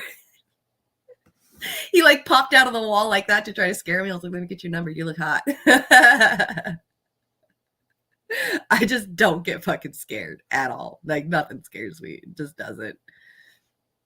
Lots of seafood. I can definitely go for some seafood all the time. I even though I live like in California and I'm only like 2 hours away from the coast, it still feels like because I won't eat seafood if it comes like the further inland it comes, I won't fucking touch it because just the traveling from the coast to here, like the 2 hours, I'm like, no, that fish is gross as shit. You ain't get me to touch that fucking shit. But right on the coast, man, that fish is so good. If I could like live on the coastline in Canada, that would be amazing. Just have seafood all the time. Just give me sushi every day and I would be happy. No, I probably couldn't do that because of the mercury content. So I'd probably die. Mercury overdose. Oh, cool. Headed to go get your daughter from school. Yay. Uh, you know what scares me? Oh, yeah. That's so crazy too. Because like in real life, like those fish don't scare me. But yeah, it was the size of that thing. That fucking fish was terrifying. I wonder if we can like I wonder if we can show a video of it so people can see because that motherfucker. That motherfucker. Okay. Don't be coy. That would scare anyone. So true. So fucking true. Yeah, this hold on, I'm bringing it up right now. Where is it? Let's see if we can find like a scare where it scares them. See this person, oh my god. See you guys? This is what terrifies me. Shaken bacon and less bones. Look at this one right here. It says swallowed whole by the koi carp. Here you go. Max got gulped by a koi fish. Oh no. Look at how dark it is. This fool needs to turn up his gamma. Can't see shit.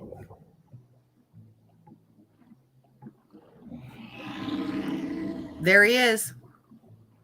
Ah! Jesus Christ, I'm watching a fucking video and I got scared.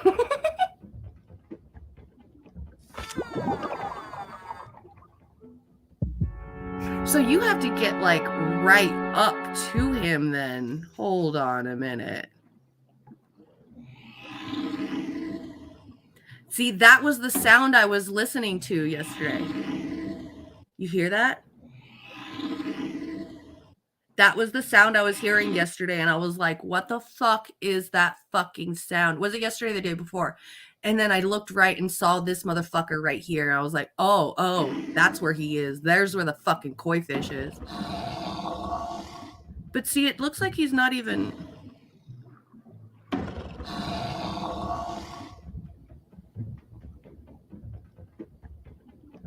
Does he suck you in? Yeah. It's about as dark as you play.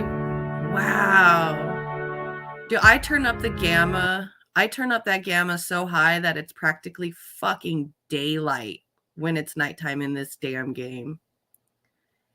Yo. Oh, Max tricks Bell Spider to get gulped by the koi. I mean, does that fish just not move and just opens his mouth?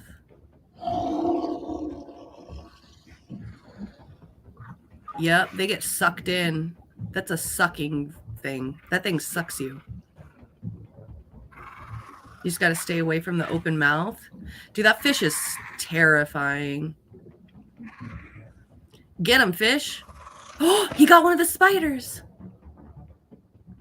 Did you see that? Bam. Hell yeah. See, this is all I got to do to get myself not scared of this motherfucker is just watch some videos on it. It does move. Whoa.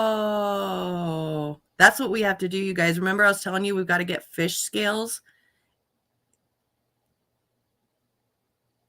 We've got to do something like that to get his scales. Dude, that fish does fucking move. That shit is terrifying. You haven't been down in the water, have you, Warren? Yeah, there's those diving bell spiders. They're underwater spiders. They're actually the easiest ones of all the spiders to kill. They're even easier to kill than the orb weavers in the game. Oh yeah, I'm pretty fucking sure it's so dark and then you hear those spiders. I bet it's goddamn terrifying. That's why I turn the gamma up. I don't even care. Let me see in the dark because I ain't about to die. Shit's terrifying. She's really fighting that koi fish, dude. That is fucking wild. Nope. She lost. She lost. Koi fish won. This is when you'll quit Grounded. In this video, I discuss a choke point in Grounded where a casual player could hit a wall and not be able to progress through. Oh. This person fought the new giant fish in Grounded. Yeah, exactly. She's like shaking bacon.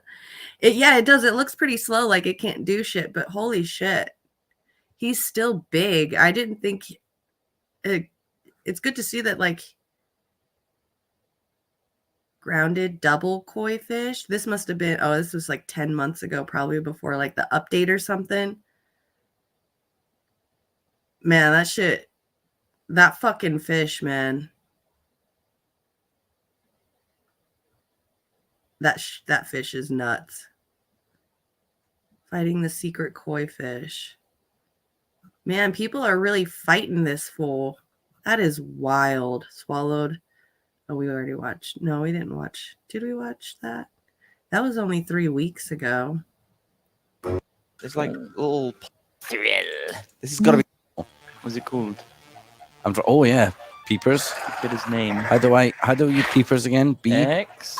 Diving. What? Diving bell spider. Gross. That's really horrible. Yeah, you're about to die from that, fool. Why can't I attack underwater? Because you don't have an underwater Have you got enough stuff yet to weapon. make storms? Did you need, Duncan? I got loads. Idiots. Oh fuck! These poor guys. Gotta be the lab. This is like us playing right here. Where's the fucking koi fish? There it is. Wait for it. There it is. Apparatus called. Oh fuck! It needs so much shit. It's a gill tube. Tube. Gill tube. No, tube. Is it dead? It's the one that you haven't picked up. It's on the floor. I keep telling you. Yeah, I'm going in, dude. I'm going in this fish. I don't go fuck. Yeah, what that move do? Oh my god. So it just kills you. You were swallowed. Yep. So it just kills you then. That's not too bad. This fish right I here. didn't know you were into. What was it called again? What's it called when you want to be? They're just going down into the caves now. said They didn't Peg was even close do to anything with a fucking fish. The fish didn't. Well, that was just the one quick swallowing whole. That's wild. Like I said, you guys, that shit is fucking scary. Oh, we're back at Krampus again, I guess. I guess it's almost over. Oh, that looked dirty for a second. Jesus Christ. Yeah, no, fuck that koi fish. I'm cool on the koi. I'm way, way, way cool on that koi. Then you cut your way out. Yeah, right. Did we name it? No, we haven't named it. We're going to call him Roy. Roy the koi. I'm down. I'm totally down. Man. How to get the fish scale. I think this is just kind of showing you how to get there.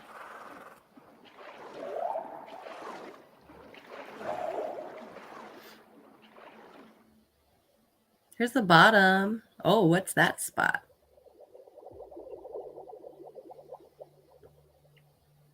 That's a dinosaur. You're supposed to be going after a koi fish, you idiot. Oh, is there koi fish things on the ground? Is that what we have to do? Yeah, it looks like you can't break the koi fish up. You just got to find this stuff on the ground. Okay.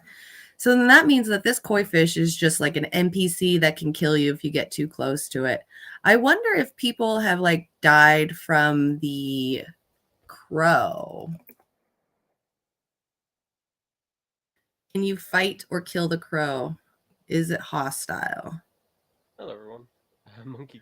Look at him. He's right by the crow. The newest NPC to be added in the game, aka the bird. Oh, he's up there on top. And Good job, dude. Discussing, but it won't hit, and in fact, the bird just seems to be its own unique thing at the moment. So it's just huge. I didn't expect it to be that huge. I can't deny. So if we go up the branch here without falling. Bro, you are brave just jumping around like that. Then we go over to the bigger branch here. And then we get the mint mallet out, for instance. As you walk towards the feet, you'll notice that I'll have some pushback resistant. And I'm actually stuck right now. Hit him! But yeah, as you can see, ink mallet, nothing. I can lob stuff at it. So if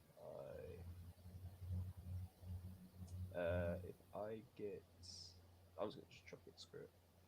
If I throw my hammer on it, it's gone. It's just completely gone. There it is. Ah, it's gone. Damn.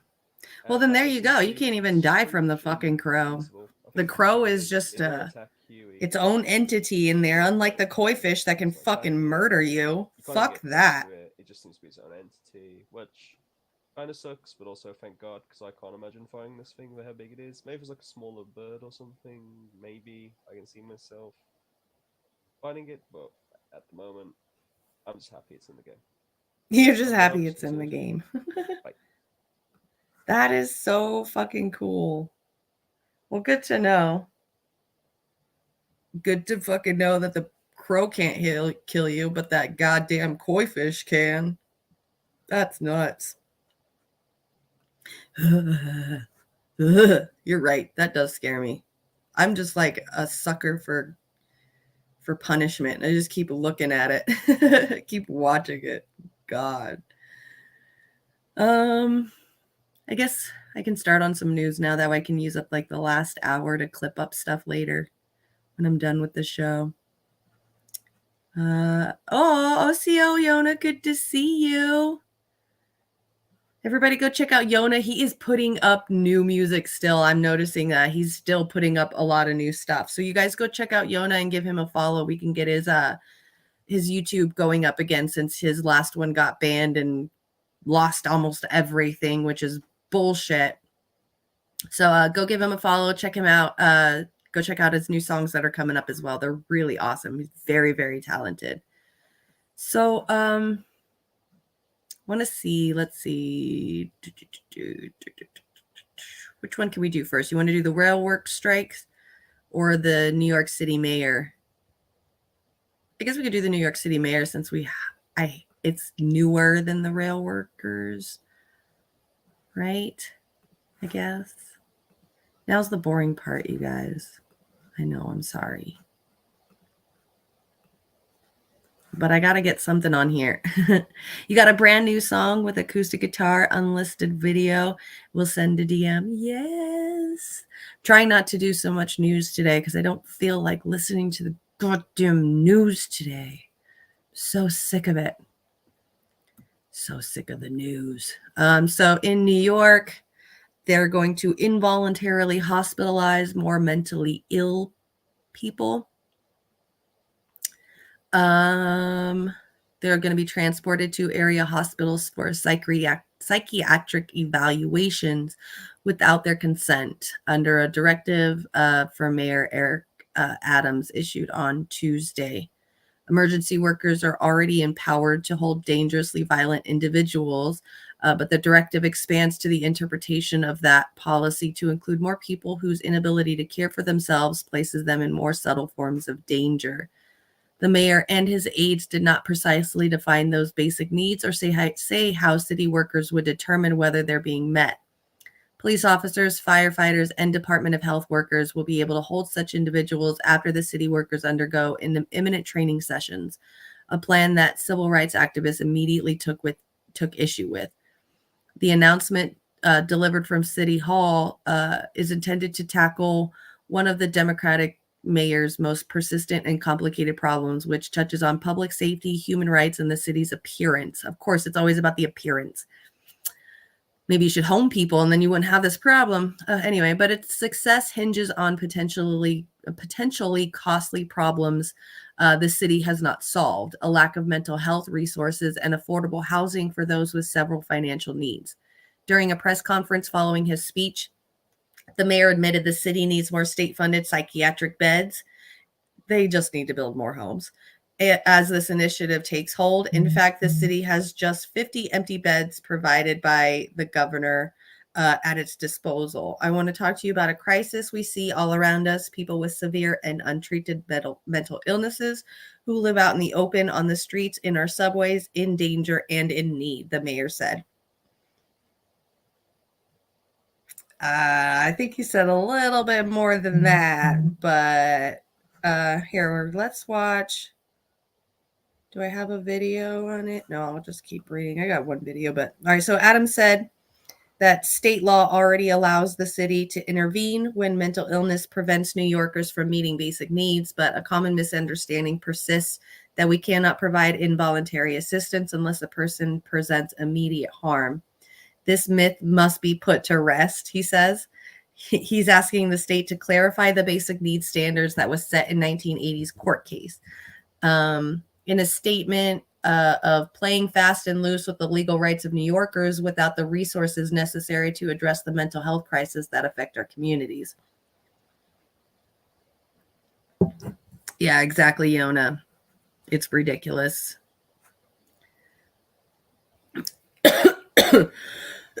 The federal and state constitution impose strict limits on the government's ability to detain people experiencing mental illness.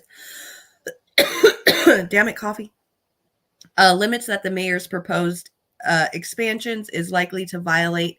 The organization's executive director, Donna Lieberman, added in the statement, the mayor's attempt to police away homelessness and sweep individuals out of sight is a page from the failed Giuliani playbook, with no real plan for housing, services, or support. The administration is choosing handcuffs and coercion, which is absolutely true.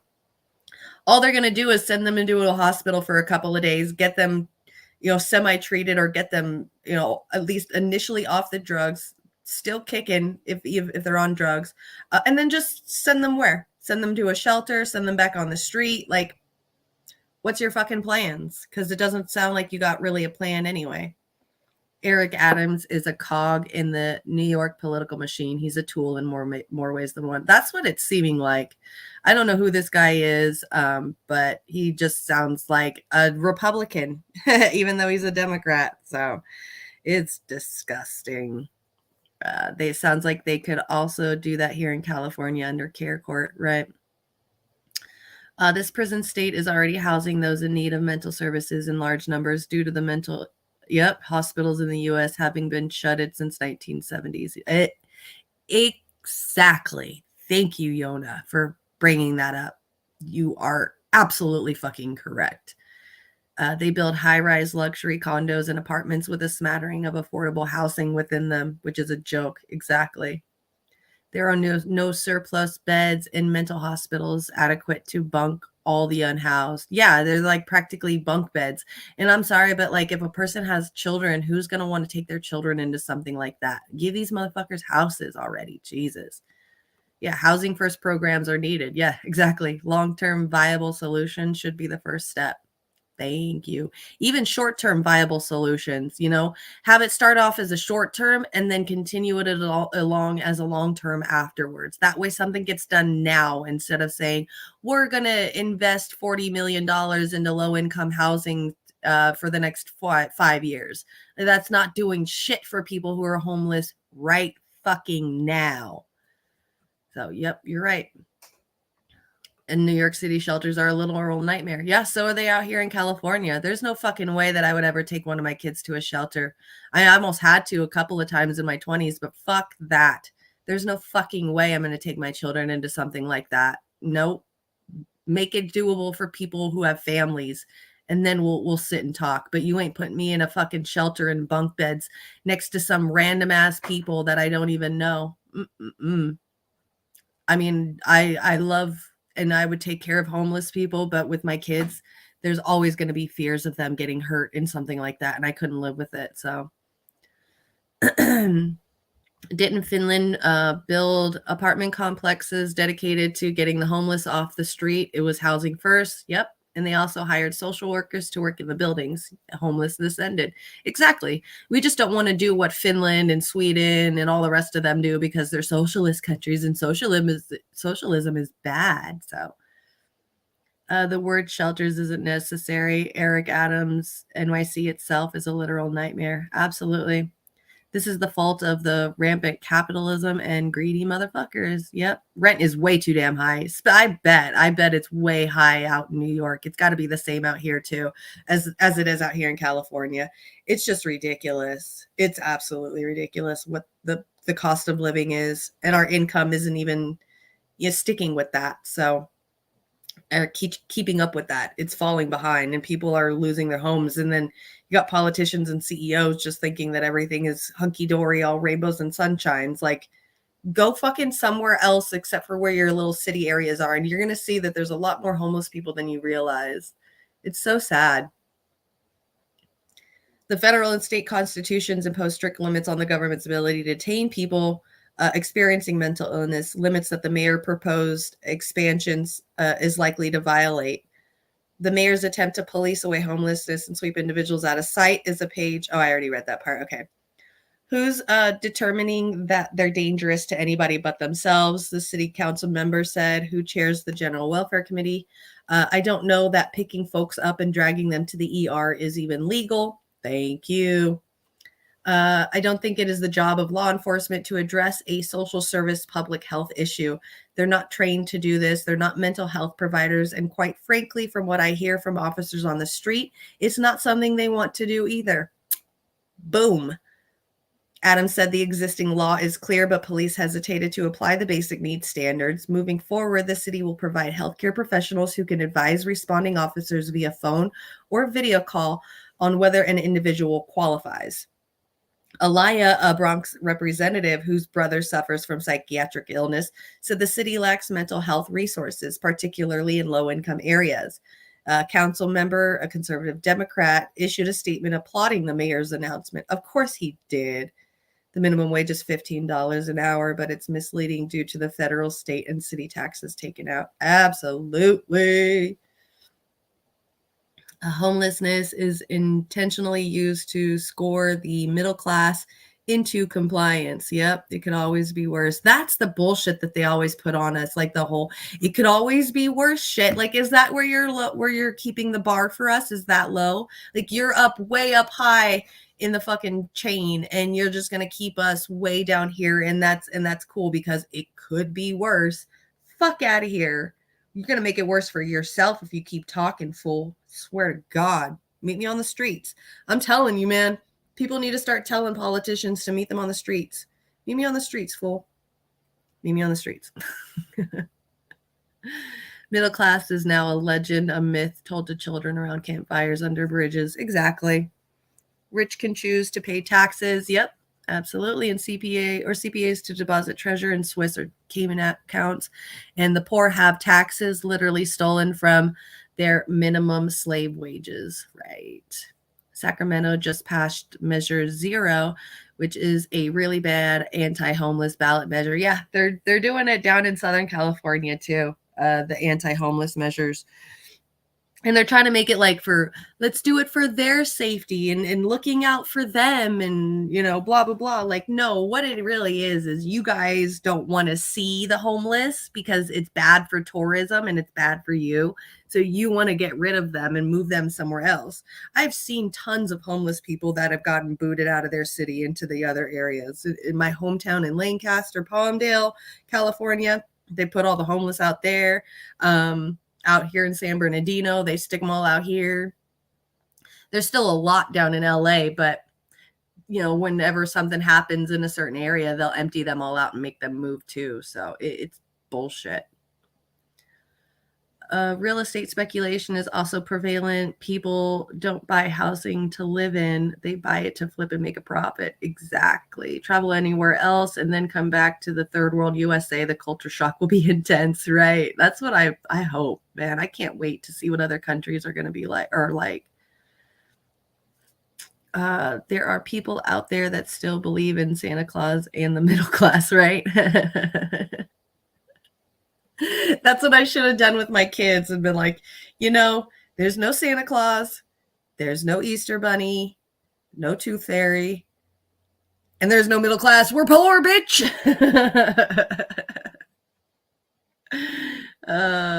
Yeah, that is tragic. My sister is homeless right now. She got lucky enough to where she can stay with her and her family can stay with friends. But yeah, it's rough. I've been homeless. It's not fun. It's really not fun to be homeless. No matter how much you think that you feel like you could, like people that are homeless feel like they look free or whatever. When you are homeless, at least in my own experience, my thing is like walking down like neighborhoods and seeing houses with like their lights on and their curtains open and you can see them like having dinners with the family and stuff. That's the hardest part, is like you being outside stuck with nowhere to go, no family, no friends, no nothing. You're just by yourself, homeless, and you see in a window in somebody's house of a family that's eating together and doing things together, just having family time, and knowing that you don't have that. That's one of the really big heartbreaking things when you're a homeless person, is thinking about that. And then when you're laying there at night on the ground, in a tent or in your car, it's the main thing that you think about is like every person here that has a house in this general town or this general vicinity all have a bed, and I've got to sleep on this. How is this? This isn't fair. This isn't right.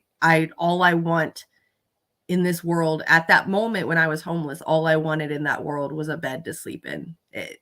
When me and my husband and our family became homeless a couple of years ago, we had to sleep on my sister's living room floor for about 4 months. And all I wanted was a fucking bed. I think when we finally moved into a house, we got a house up here. We rented a house and we moved into it and we put our bed in the first night to sleep in it. I cried. It was the most amazing feeling that I thought that I would never have to experience again. And I did as an adult. And it was really, really hard. And that's when you know people and you experience those things, or people who have sat down and talked to you about their experiences, it helps you realize that the way that these people like in Orange County or New York that are perceiving homeless people is not what's in their head at all. Like your judgment of how these homeless people are or how they think is not how they think. When it comes to living in a house, when you have all that stuff, you can do things like daily activities and hanging out with your friends and doing things like that. But when you're living on the streets, you are surviving. That is it. Every day you wake up there, every hour you're wondering, how am I going to get, some food to be able to eat throughout the day or drink throughout the day?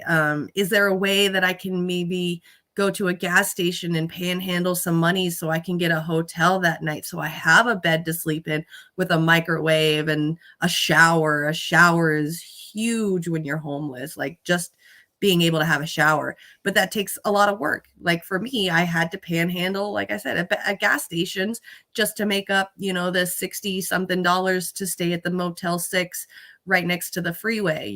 It got to a point where I would do it so often that the people at the Motel 6 even knew who I was.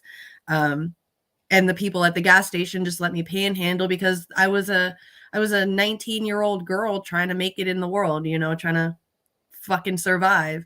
So, that's the kind of stuff, like every minute, every hour, every second of your day is trying to survive when you're homeless. And there's no time to, think about the enjoyment of life or, wanting to go out and get a job. Like you can't even go out and get a job when you're homeless because you're literally trying to eat the whole fucking day. Like you just need something to eat the whole day. And that's what you're doing.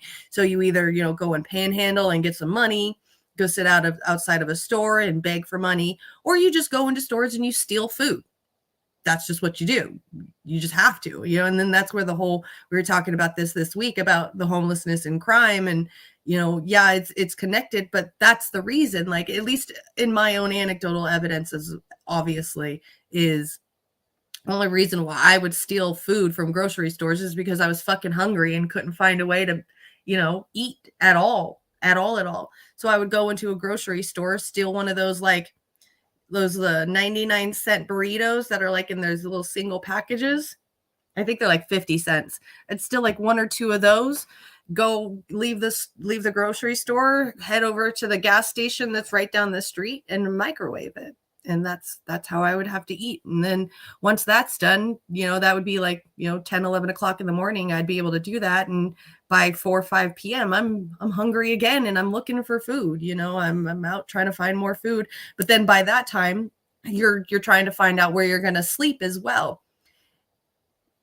There's no time to have a shower, go look for a job, get some clothes together and prepare yourself for job hunting and all of that. You're just surviving. That's all you're doing. And I feel so bad for these people that have to deal with this bullshit of like these rich people making laws to where they have to move them out, like making them have to survive even harder. It's just bullshit. Latest homeless count in LA was 70,000 plus. Yep, absolutely. I honestly don't know if I'd be strong enough person to survive homelessness. People who survive homelessness, whether current or previous, are the strongest. They're amazing people. I have met some of the most amazingly talented, intelligent, just out of the box thinking, beautiful people in my life from when I was homeless. There was a guy out in Santa Monica on the pier out there. And he was homeless too, but he had this bubble machine and he would stand out in the pier and shoot out bubbles out of his little machines and stuff everywhere for kids. And that's how he got his money, was being the bubble man. And I remember, because I was homeless. I wasn't homeless. I was living in my car. But I would go out to Santa Monica probably for like a week straight or something, just to hang out there with the bubble man. And it was always the bubble man and the hot dog guy. And I would just sit there and hang out with them. And I knew there was somebody to talk to. The hot dog guy would give me some food for free if I needed it. And I just made really good friends on Santa Monica Pier. I would go out to Venice Beach and I would hang out with like the street performer people. I got to end up meeting this really cool guy. He was a professional dancer, but he was like the street performer type stuff because he couldn't really get into the dancing, professionalism. But he was a dwarf, and his legs were backwards. So like his knees and his feet were facing back behind him, and that's how he walked. And he said that he was one of like 2 or 3 people in the world few people in the world that had it. And he was the only person that was able to walk with it. And he would do breakdancing with his backwards legs. And it was so amazing and incredible. There would be all the homeless people during the evening time when it got close to night. All the homeless people out in Venice and all the hippies and stuff would go out to the beach and we'd have a bonfire, and we'd call it a drum circle, where there'd be a campfire in the middle, a bunch of people around the campfire, people with music, drums, just playing music, all kinds of stuff, and just passing joints around everywhere. Everybody's passing blunts. Everybody's passing joints. We're passing pipes. We're all just smoking some weed together, hanging out on the beach of Venice. It's some of the most crazy, cool, amazing experiences I ever had and amazing people I ever met was when I was homeless. I've met a lot nicer people that were homeless than housed people. So it's wild. The civilization is kind of overrated. Yeah. You stayed in a shelter. Oh, okay. You're from Santa Monica? I love Santa Monica. When I was in my teenage years and I was homeless, that's pretty much where I stayed. I would travel from Palmdale to Santa Monica, Venice area. I would drive up Lincoln and Pico, and there would be like apartment complexes and stuff over there. And that's where I would park my car, and I would sleep there all night long. And then the next morning, head out to Venice, head out to Santa Monica, walk around, just see what I can do about finding food that morning. So I loved Santa Monica. 3rd Street Promenade's my favorite. I absolutely love Santa Monica and Venice. I like Venice more than Santa Monica just because it's more approachable. Santa Monica is a little hoity-toity sometimes, but Venice is absolutely amazing. So yep, there are people that go to work and are going to college, Absolutely. Very much so. His legs. You guys are up in there making fun of my accent? No. I used to stay with friends near Century City. Oh, okay, cool. Oh, it's you, Warren. I thought it was the meow person. No, what? That's awesome. Venice, California has canals like the one in Italy, except most are underground and they are filled with poop. They call them sewers. They do have some canals over in Venice. If you like right where the beach is, if you go a little bit inland, about 1 or 2 streets, right where the main area of Venice is, where all those shops are. If you head inland and you go about 2 or 3 streets in, you'll see these like really rich, like super, super, super richy castles, but they're small, compact, rich homes. And that's where me and the family usually park, is right over there to get to Venice. And there are canals. There's I'd say the water in those canals is probably maybe 3 feet. It's not too deep at all. It looks very man-made. There's like little bridges that go over it that you can, ride your boat underneath the bridges and stuff. But there is canals there. They're just kind of small and compact and like put into like neighborhoods and stuff. So yeah, they're all right. I would never go into that water for sure. I've walked by those little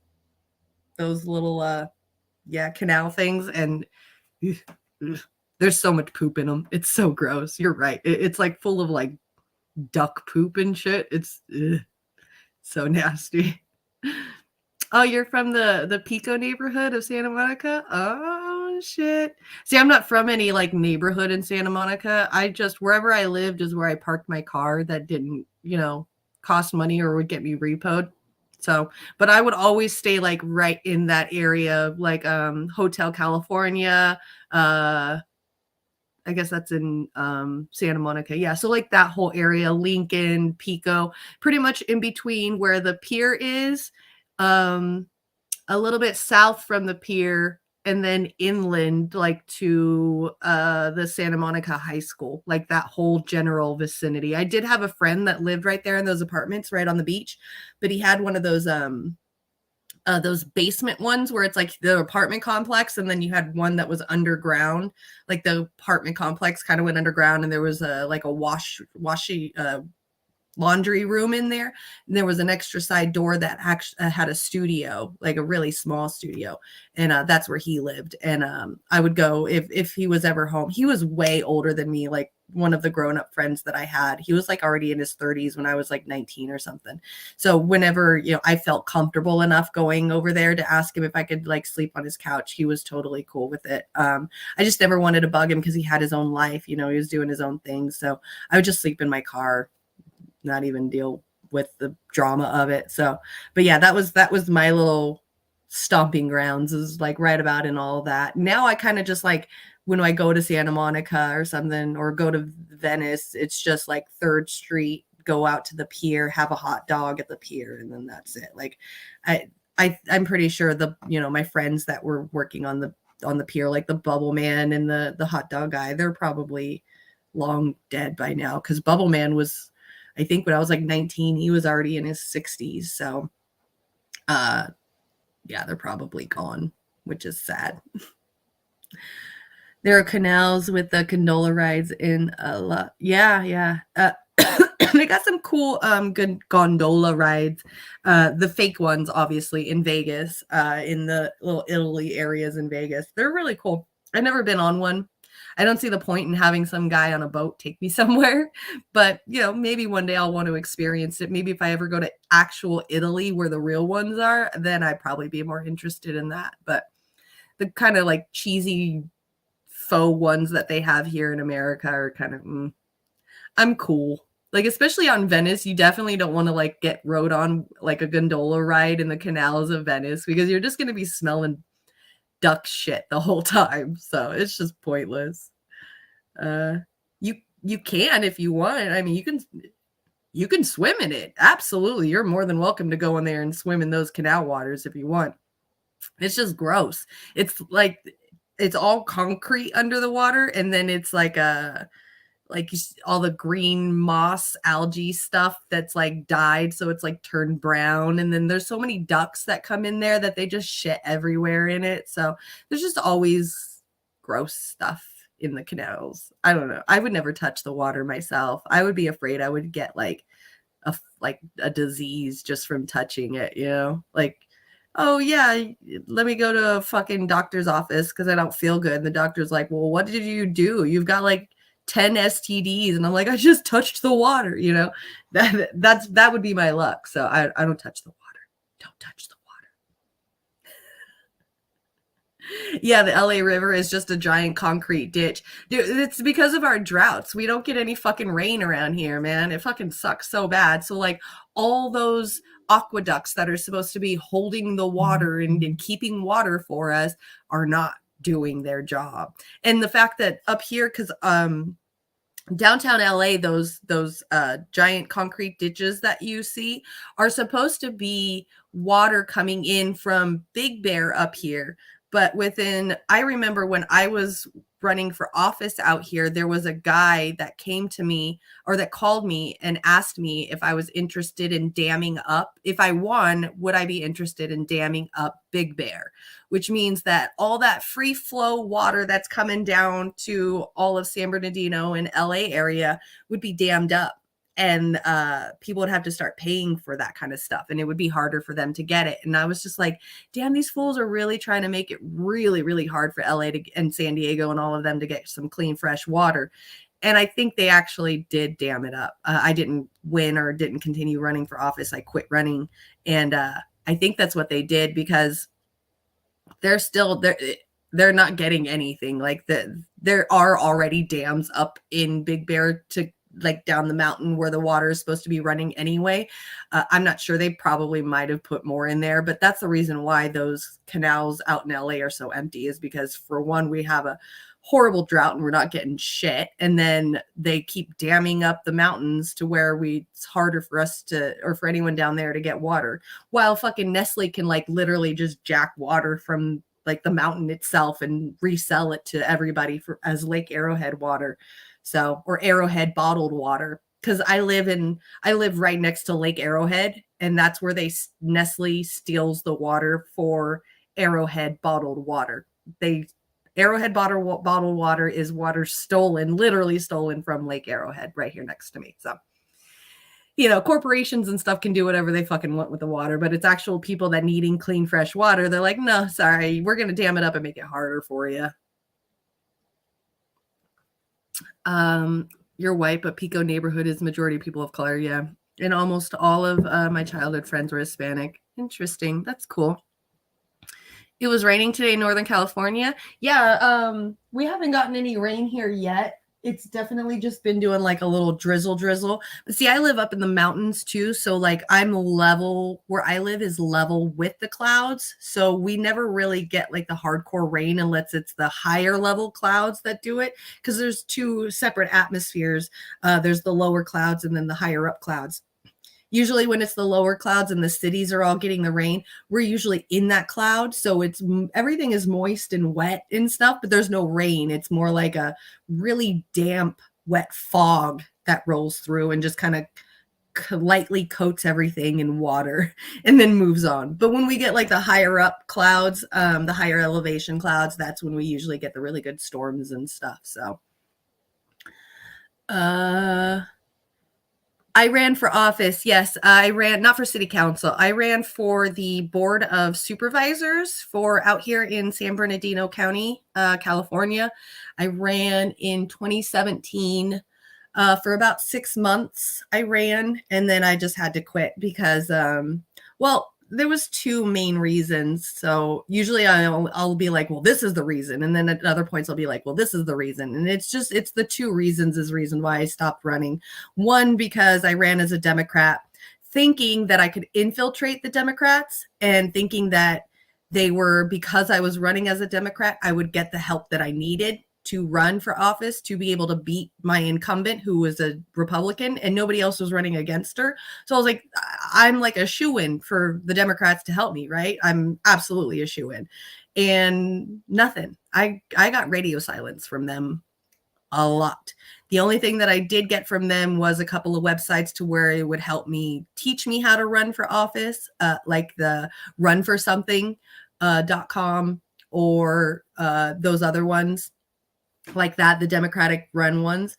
And so I just got to a point where they weren't helping me. The Democrats weren't helping me. And anybody that was a Democrat in my area that I would talk to, they thought that I wasn't doing what they wanted. Like they wanted that, Democrats, they want the status quo. They want things changed, but not too much changed. They just got to be, for one, Democrats got to be extremely insufferable for me to handle. I like, even still to this day, I'm so traumatized by how horrible the Democrats were to me that I still to this day get along with Republicans more than I do Democrats because of what they did to me.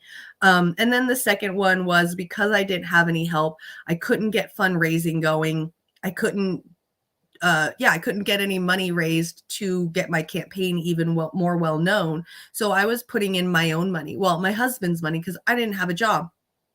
So my husband was forking up money like every month to try to, for pamphlets, flyers, traveling, going places, meeting with people, all that stuff. It just got to be too much to where, we couldn't pay rent one month. It got to that point. And then that's when I was like, all right, well then if I'm running for office and I don't even know if I'm going to win or not, and we're about to be homeless because we can't even pay rent because of what I'm doing, and that means I just need to step down. And then that's when we became homeless for like 4 or 5 months, was because of that. So I just didn't run anymore. I felt like I wasn't getting anything from the Democrats. Nobody in my area really cared about what I said because they weren't really involved in politics. They just liked the way that things were going already, especially the rich area. And then going homeless and not being able to afford it. So yeah, I ran for a board of supervisors for about a few months and ended it. Never did anything like that again. Never wanted to run again. Not sure if I'm worthy enough to run, especially with my history. Like even the Republicans, like were going after that one dude in the wheelchair, saying that he was like going to orgies and stuff.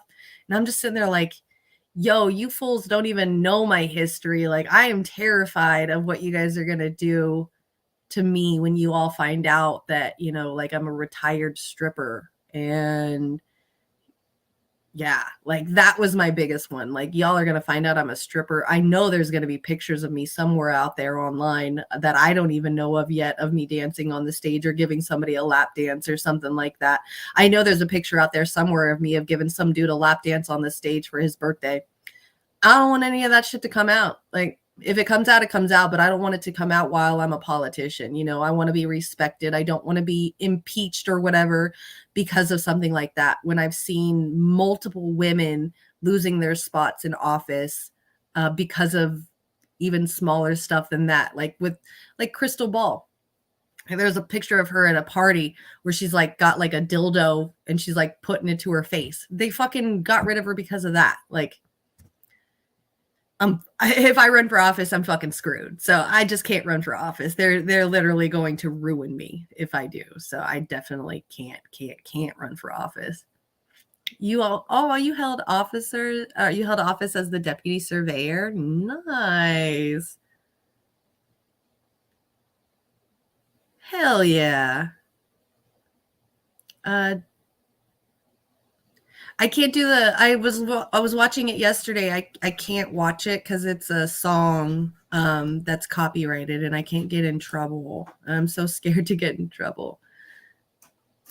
You ran for JP. Okay, cool, Brandy.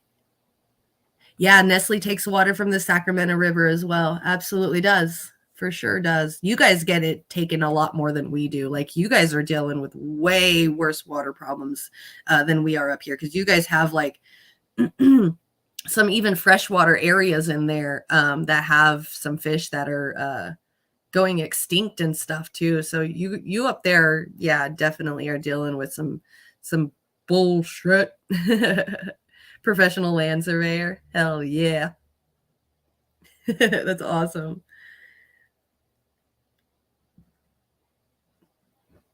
Does this say anything else? I know this is talking about the homelessness. I went off on a rant about homelessness. Democrats and Republicans more boring, fake, and meaningless than wrestling, right? You danced fully on red tabletops before, lost that bet. 2 women actually walked in while Yona parts were swinging. They turned around and left. That sucks. Oh, I'm sorry. I mean, obviously, I could tell like the girls probably just didn't want to see it. That would not be me. I'd be like, let's go. Beat myself in the face with a cord. Jesus Christ. Oh, what else does this say? I think that's the end of this. I might get off early today. We're going to play some more video games. I got a clip. I can't even clip any of this 2.5-hour show out today anyway, because it's just, it's a mess, and I'm kind of liking it that way. That gives me less work to do later. Plus, I think is it Thursday? What is today? It is Thursday. All right. So yeah, it doesn't matter. I don't have to do any clipping today anyway, because Mr. Joe Evans is going to be on later today. So I think I can get out of having to clip stuff up today, which actually, if I do that, that'll give me some more time, a little like like an hour or something to bring down all of my Christmas stuff. So that way my kid can have something to do today.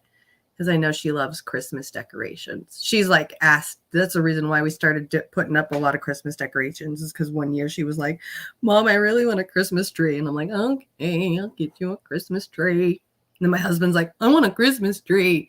And I'm like, okay, we'll get you a Christmas tree. And then like 2 years ago, I'm like, well, if y'all are going to have your fucking Christmas trees, then I want my Christmas tree too. And I want it to be dark and gothic. So hopefully we'll be able to get our Christmas trees up today. We'll see. That'll be kind of fun. Did you say you knew people on the campaign? No. I was just worried, like, if I ever thought about running for office, I would just be afraid that they would look up my history, like my jobs and stuff. Because there was that one kid that was running for office in the Republican Party this year. He was the one that was in the wheelchair. I don't know his name, but they were saying that he like attended Republican orgies. And then like they released like the pictures of him in like a bra or something, and like 2 blonde ladies were like right next to him in the photo. That's what I was talking about, was like, if they're going to do something like that to him, then what would they do to someone like me who is an ex-stripper? I'm an ex-dancer. So that's what I was talking about with the orgies. I don't do orgies. No, thank you. I'm good on that. I don't even like sex. So orgies and me just don't get along. I'm practically like asexual. So my poor husband, but he'll live with it. No, yeah, exactly. Same with me. Give no fucks. Got to go to work early. Oh, that sucks. I'm sorry, Brandy. I hate work. If you want to, we'll trade. That way you can do this, and then once I'll be going to your work, you'll be almost done with work. See, I can start later like I want to, and you can get off earlier like you want to. I'm down. Let's switch lives. I wish you could do that. That would be so fucking cool to be like, oh, well, I want to switch lives with you to see what it's like. Okay, let's switch lives for a day and see what it's like. And you just like your souls switch. That'd be so cool. I'd probably get in trouble though for like looking at their private parts a lot because I'm curious. Oh, you're off work early today. Ooh, okay. You're lucky. I'm almost off work too. I got like 28 more minutes and then I'm done. Ew, God, could you imagine Trump doing that? I'm pretty sure he has. I know that him and his wife are in an open relationship. I mean, that's kind of obvious with, Melania, but I'm pretty sure they've gone to orgies.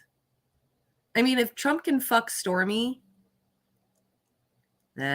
Stormy's more like a one-on-one kind of person. She's not into the orgy things anyway.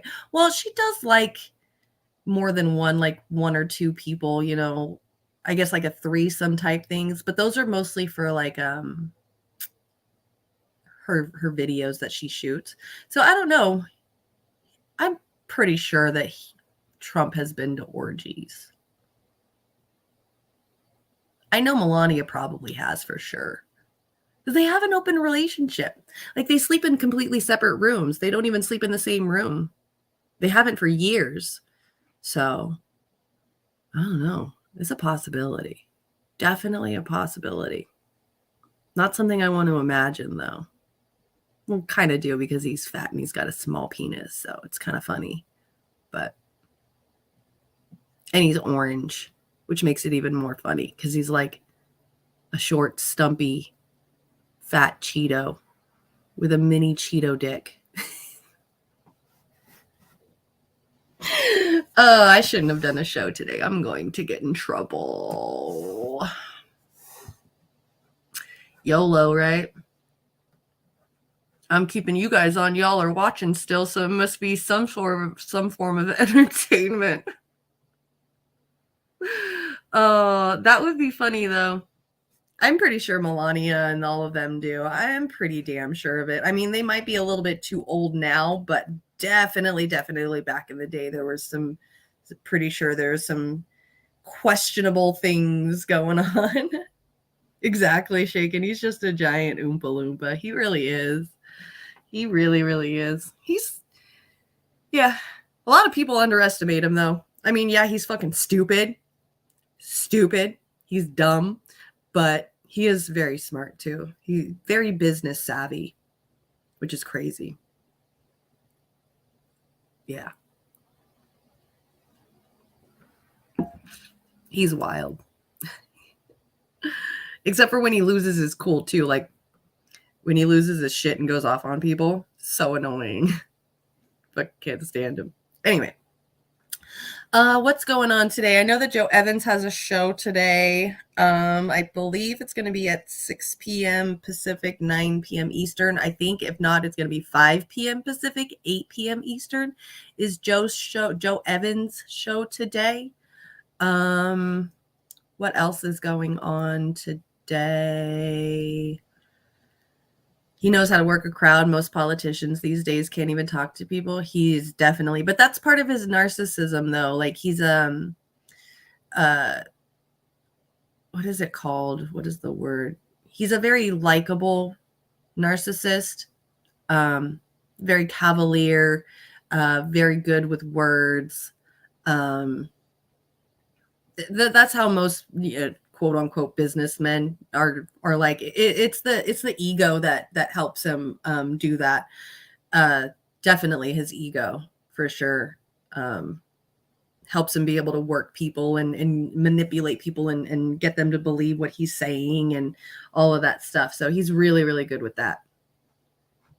He had fucking Stormy going for a minute. Well, I mean, not even going, but like during that whole Stormy Trump fiasco thing, like everybody was either team Stormy or team Trump. And I personally know that Trump and Stormy did an amazing job at getting people to believe that there was a legit fighting going on between the two, like there was like legit, of course their lawyers and people on the outside were, wanting to caused more ruckus than they should have with the whole situation. I think that the people themselves, like us citizens, made it a bigger deal than what it really was. Yes, it was wrong of him to go and sleep with Stormy while Melania was pregnant, but Melania didn't care. Melania had no care. Melania got her kid from Trump taken care of. That's all she cares about. That's all that she cares about. And so everybody believed that there was this big old hoopla, everybody believed that there was all this stuff. But then, I was on the phone one day with Stormy and Trump had called her on the side, asked her how she was doing, asked her if, she was making that money, not in that way, but like along the lines of, hey, you still making your money, from all of this? And she's like, yeah, absolutely. Still making the money. So they had really good, nice conversations. Even the one time that I was on the phone with her and he called, they were totally cool with each other. They were civil. They were nice. They're making sure that they were business savvy, doing what they had to do to make their money. And that was it. So to me, it seemed like this was all just a big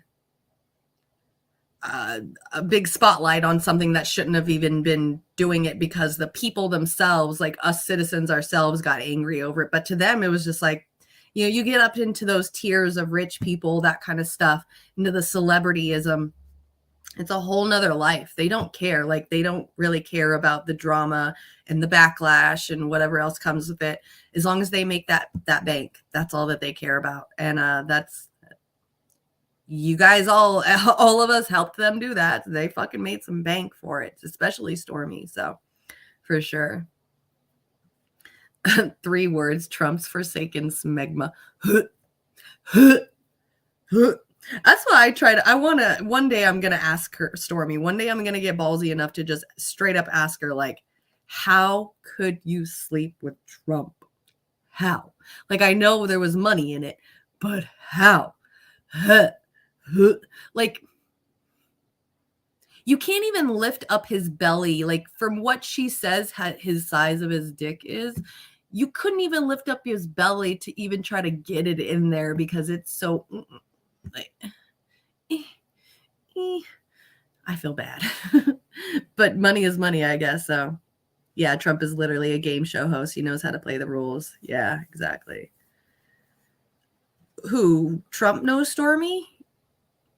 Yeah, of course Trump knows. There was that whole situation with the whole Trump thing. Now, me, I only know Stormy personally because my husband works in the porn industry and is really good friends with Stormy. So I got to be able to meet Stormy and hang out with her and become her friend over the last like 6 or 7 years. So I knew Stormy before she got big with the whole Trump thing. So it's very weird to see her so popular at the time that she was, because I just knew her as Stormy. Not as, you know, like the girl who slept with Trump, you know, and the whole thing that everybody else sees as like outsiders. I'm more on the inside when it comes to the Stormy Trump saga scenario thing. I know a little bit more because I know Stormy. So, but yeah, I only know her because my family is in the porn industry. We're not on camera. Somebody asked me that yesterday. When I talk about porn in my family, we're not on camera people, so you are never going to find sex movies of me anywhere, or my husband. We're more of the behind the scenes. Like, my husband has been a director, camera, grip, lighting. I think he's doing lighting now for like the last year or so, because that seems to pay well, a lot better than me. When I help out, I either do makeup, script writing, I've done project manager a couple of times. Usually like the director's assistant. If my husband's directing, I'll just be the director's assistant to help him out throughout the whole day. I do a lot of the behind the scenes stuff. That's my job. I like to be behind the scenes for the porn industry. But we've helped out a lot of really, you know, we've worked with a lot of really big people. At least in the porn industry, they're big, because I'm more of like the regular Hollywood celebrity type stuff. That's what I was raised with. I wasn't raised with porn, so I don't know too much about porn. So I get to meet all these like really big famous people, and then like the next morning I forget all of their names, but I've met them and I know who they are, but I don't remember their names, and they're not that big of a deal to me because I don't know too much about the porn scene. I just know Stormy because Stormy is such a close friend with my husband that we ended up getting close together too. Stormy even did a porn out in her state in Texas, and it was like 3-week long shoot out there, and my husband had to go and stay out there for 3 weeks, you know, to go and shoot that for her. So like, we're really close with her and with her at least. But other porn industry things, we don't work as hard for, at least I don't work as hard for them as I like to for Stormy. So yeah. Yes, I know Stormy. Yes, me and Stormy Daniels are friends. Absolutely. And if you don't, here, hold on. I don't want to clout chase though, damn it. I'm not a clout chaser. It's just, I think it's cool that I'm like friends with somebody that people think is like so cool, and it's so funny to me. Yeah, here. So if you look right here, this was me September 26th. there's Stormy and her daughter. So Stormy just recently got married on the 25th of September, I believe, to my husband's good friend as well, Barrett Blade. So there's Stormy and her daughter. There's Stormy and Barrett doing their couples dance. There's Stormy and Barrett doing their first wedding dance. There's Stormy and Barrett on the stage getting married. There's me and my hubby at the wedding. There's me at the wedding. There's me at the wedding. And that's my daughter's school. Okay. So yeah, that's my, not trying to clout trace. I don't want to clout trace. I'm going to take it off. But yeah, we're friends with Stormy. It's not even like that big of a deal. It's cool. It's fun. It's a different experience than like the poor life I've dealt with my whole life. So it's very interesting to me to see like how people live on that next level up when I've lived in like apartments and trailers and stuff my whole life. So it's kind of cool to see how those, that next level lives. So it's interesting. Speaking of porn, I would be shocked if you witnessed you would be shocked if I witnessed hardcore gonzo porn. We were just talking about that yesterday because I was trying to figure out something. I don't remember what it was, but we were talking about the gonzo porn. I think we were talking about Brazzers because Brazzers does that kind of stuff where like there was one where I saw them. They did where they were out on a boat in the ocean. And yeah, me and Warren were talking about this yesterday. They were out on a boat in the ocean. And there's a girl that comes swimming to them like she was an immigrant swimming across the border. And they pulled her onto the boat, banged her, and then like threw her back out into the ocean. Or like a girl was walking down the street and like they have this creepy white van and like they pull up next to her and they snatch her in there and they bang her out and then they kick her back out. Yeah, those ones, the gonzo ones are fucking wild. That's definitely a lot of Brazzers.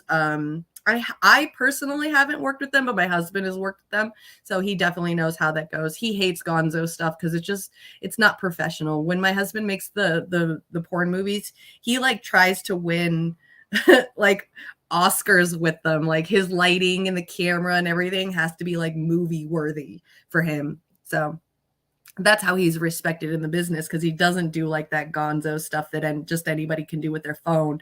He goes and lights correctly, has the set ready, cameras, the lighting itself is wild, the different things you can do with lighting. So that's more what he does, more of the professional stuff.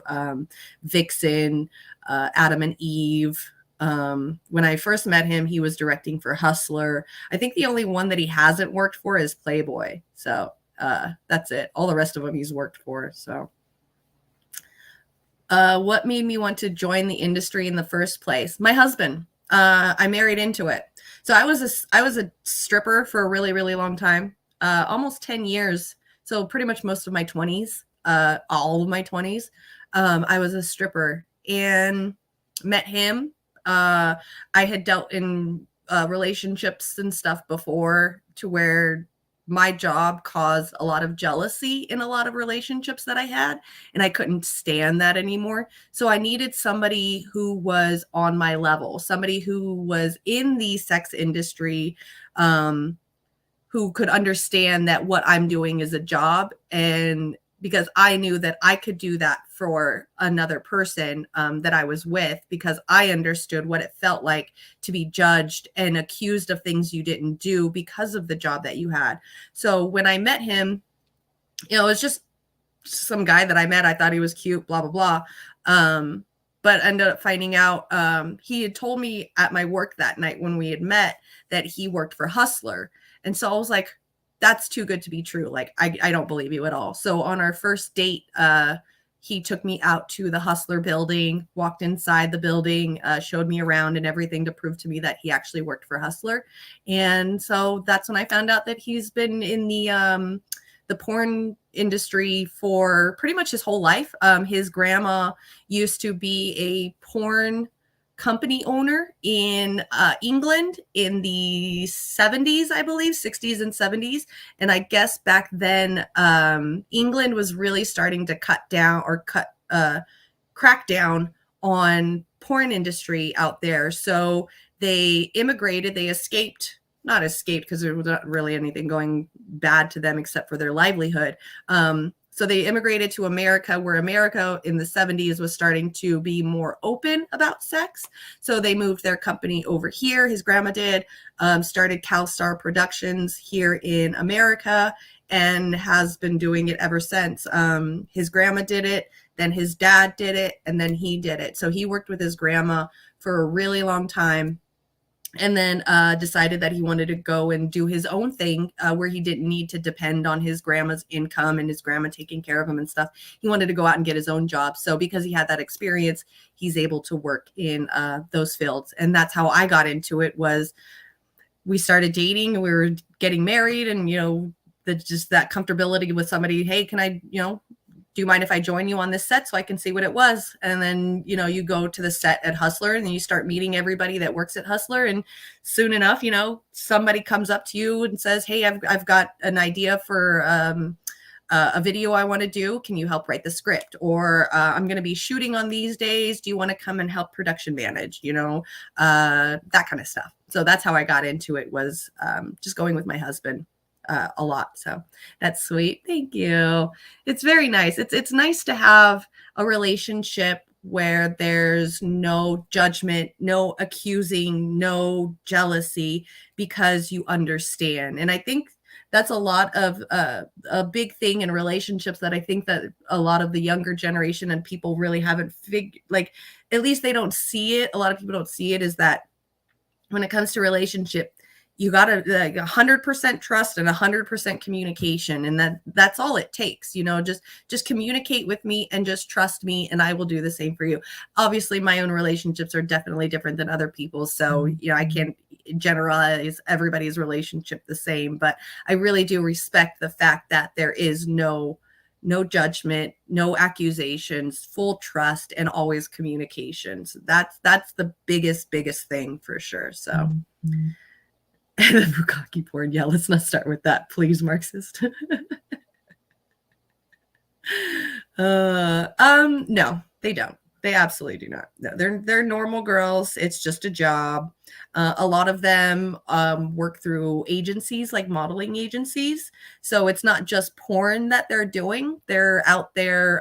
They could be promoting different things, like those girls that promote alcohol, or the girls that promote new clothing lines.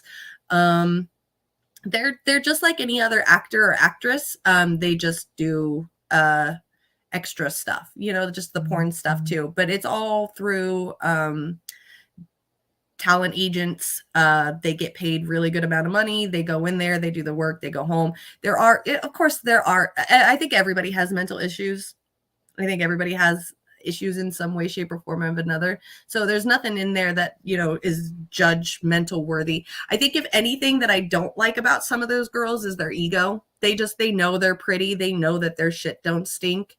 And that's kind of annoying, but that's their own self-confidence that they're gaining from being like, top dog in that business anyway. So that's the only thing that really is kind of like the downside of the porn stars, is a little bit of their ego. But other than that, they're normal. They're pretty normal. They're pretty awesome. Was it out of desperation joining the industry for you, or just curiosity? Well, when it comes to joining my husband, it was just curiosity. Dancing as a stripper when I first started, that was out of desperation, definitely. I was on probation. I had a felony record, and I could not get a job anywhere. When I was homeless, I didn't guess, but I stole from the wrong place, and got in trouble. It was a lot. It was out of a safe of a hair salon, and I was fucking starving, and I was working at the hair salon. I had already worked there for 2 weeks, and they wouldn't give me my paycheck. And it was the night that I was supposed to get my paycheck, and they told me, it was a Friday night, and they told me to come back on Sunday and I can get my paycheck. And I was like at my breaking point with them. I just couldn't handle it anymore. I got tired. I was like, look, I've had a job for 2 weeks and you guys are still not giving me any money. I'm tired of panhandling every night just to get some food when I have a fucking job. And they refused to give me my money. So I got really angry. I was stupid, young, and immature and naive at the time, and decided that I would go into their building and steal the money, more than what my paycheck was, because I just got selfish and greedy, and I think that's where I fucked up. And so my dumbass went shopping out in Santa Monica for the weekend, just went and had a good time, went back to work on Monday thinking they wouldn't know that I did it, that it was me. And so I got arrested for grand theft. And so I had a felony by the time I was 18 years old on my record. Never been in trouble, never barely even like lost my virginity like 4 months before. I was such a good little girl that I just didn't think that the law was going to catch up to me for some reason. I don't know why, just naivety of youth. Got in trouble, went to jail, got a felony, and couldn't get a job anywhere for the longest time. I was living off of my sister. I would borrow money from friends. I tried to move out to Texas. I took a bus, like a public transit bus. Took me 3 fucking days to get from California to Texas to see if I could live out there. Couldn't do it out there either. I was couch hopping out there with strangers. That wasn't fun. Went back to California, still was hopping couches, and I needed to get a really good job. I needed to get a job, period. I just didn't care what it was, but nobody would hire me because I had grand theft on my record. And so I was at a bar one night. It was like an 18 and up club type bar. He's kind of like my uncle, sort of, in a way. I just grew up with him my whole life. He owned a bar out there that was really, really popular. So any of us kids that he knew, we could go in there at any point. You know, he wouldn't give us any alcohol or anything, but he kept an eye on us. My mom trusted him and stuff. And one night when I was in there, I was about 20, maybe like a month or two before I turned 21. And a woman was in there. We were hanging out and talking and stuff. And I asked her where she worked, or she asked me if I had a job. And I said, no, I really need one. I'm having a problem because I have a felony on my record. And she said, well, why don't you come out to this bar and try as a dancer and see if it'll work? You know, they don't do background checks. You're pretty much an independent contractor, so you don't make an hourly wage, no drug test, no none of that stuff. So I was like, well, then, yeah, let me go and, you know, see if I can get the guts enough to do it. And so the day after my 21st birthday, I went into that club and I applied, and they literally hired me on the spot. And I, you know, a lot of people, when they get into that kind of business, they usually get scared or they can't handle it and they stop doing it. But I didn't really have a choice. I needed money. I needed to survive. So this was my surviving. And so I stuck with it for 10 years, and it just ended up becoming something that I really enjoyed, something that I loved. It was very empowering for me as a female to have that kind of control over not only myself, but a crowd. Not a lot of money in it because I was in like low podunk towns, you know, like little shitty towns and stuff, but it definitely helped out with my confidence. It helped gain my self-esteem. It just did a lot for me mentally. I dealt with a lot of shit in there as well while being a dancer. People are very open about what they say about dancers. You know, like, you're supposed to be this object that people can look at, so they're not really afraid to tell you things. So it was very hard, a hard, long learning lesson to love myself as well. But I learned it because of that job. I don't think I would have ever learned to truly love myself and truly figure out who I was going to be and what kind of person I wanted to be in life without that job. So definitely helped me out. It was something that I will never regret in my life. I think that it was probably the best thing that ever happened to me, was getting into something like that, because it opened my mind to a lot of things that I was extremely closed-minded about before I started getting into that world, and I definitely appreciate it now. You know, I can literally, like, just anything, you know, body parts. I'm very, you know, I guess you would say tainted. They don't bother me. Like, I don't care about body parts. I'm very open to that. You know, sex education, I'm open. LGBTQ plus, I've been open to that. You know, all of that, because of the sex industry, really helped me to open my mind and broaden my horizons to things that could be more acceptable that are judged by other people. So definitely opened my mind a lot. Mia Khalifa is one of those with big egos. Well, yeah, she's a porn star. So that's how it goes. That's pretty much what they all are, like, a lot of them. There's very few girls that are like the normal cool girls. Usually they're like the ones that are just coming into the business. One year, me and my husband did the AVN Awards. We were working with Penthouse. And so like it was like the convention thing, like the 3-day convention in Vegas. They had the AVN Awards as like a 3-day convention. And we were working, like I said, we were working at Penthouse, and a lot of like the Penthouse pets, the main Penthouse pets, were definitely full of themselves, very egotistical, you know, all that stuff. But like the new girls were really, really cool. The ones that were just getting started into Penthouse, they were absolutely amazing. There was one of them, name was Anna Silk. She kind of felt like the outsider, like she didn't really belong in Penthouse. So I would call her my redheaded stepchild. I loved Anna Silk. Skin Diamond was another one at Penthouse that I thought was amazing. She is literally me to a T. Like, she loves Doctor Who. She loves Nightmare Before Christmas. She loves all things gothic. So me and her sat for a while and hung out. But then there was, you know, some ones that were really Layla Sin too. Layla Sin is an amazing person. I've not only worked with her at the AVN Awards, but I've worked with her on a shoot as well. She is just a sweetheart and a half. She even, like, they were taking photos of her in front of the Penthouse booth and stuff. Like, media people were stuck because she was supposed to be the Penthouse Pet of the Year that year. And I was just, you know, watching her, making sure she stays safe right there while everybody was around taking pictures and stuff. And she just looks over at me and she's like, "Get up here with me, girl." And she like had me come up there and take pictures with her. It was so fucking cute. Some of them are just absolutely adorable. They're really, really sweet. You just gotta pick and choose which ones you want to talk to. You kind of learn who and how people are by talking to them a little bit. I mean, even Stormy is super egotistical too. So she's got a big ego. So she's the same way too. She's interesting. She's one of those, Stormy reminds me of one of those, like the, you know, like in high school, you've got like the gothics and the weirdos. Stormy reminds me of the weirdos that hangs out with the gothic people. That's Stormy to me. So yeah, exactly. Sometimes you have to show a little leg, some leg.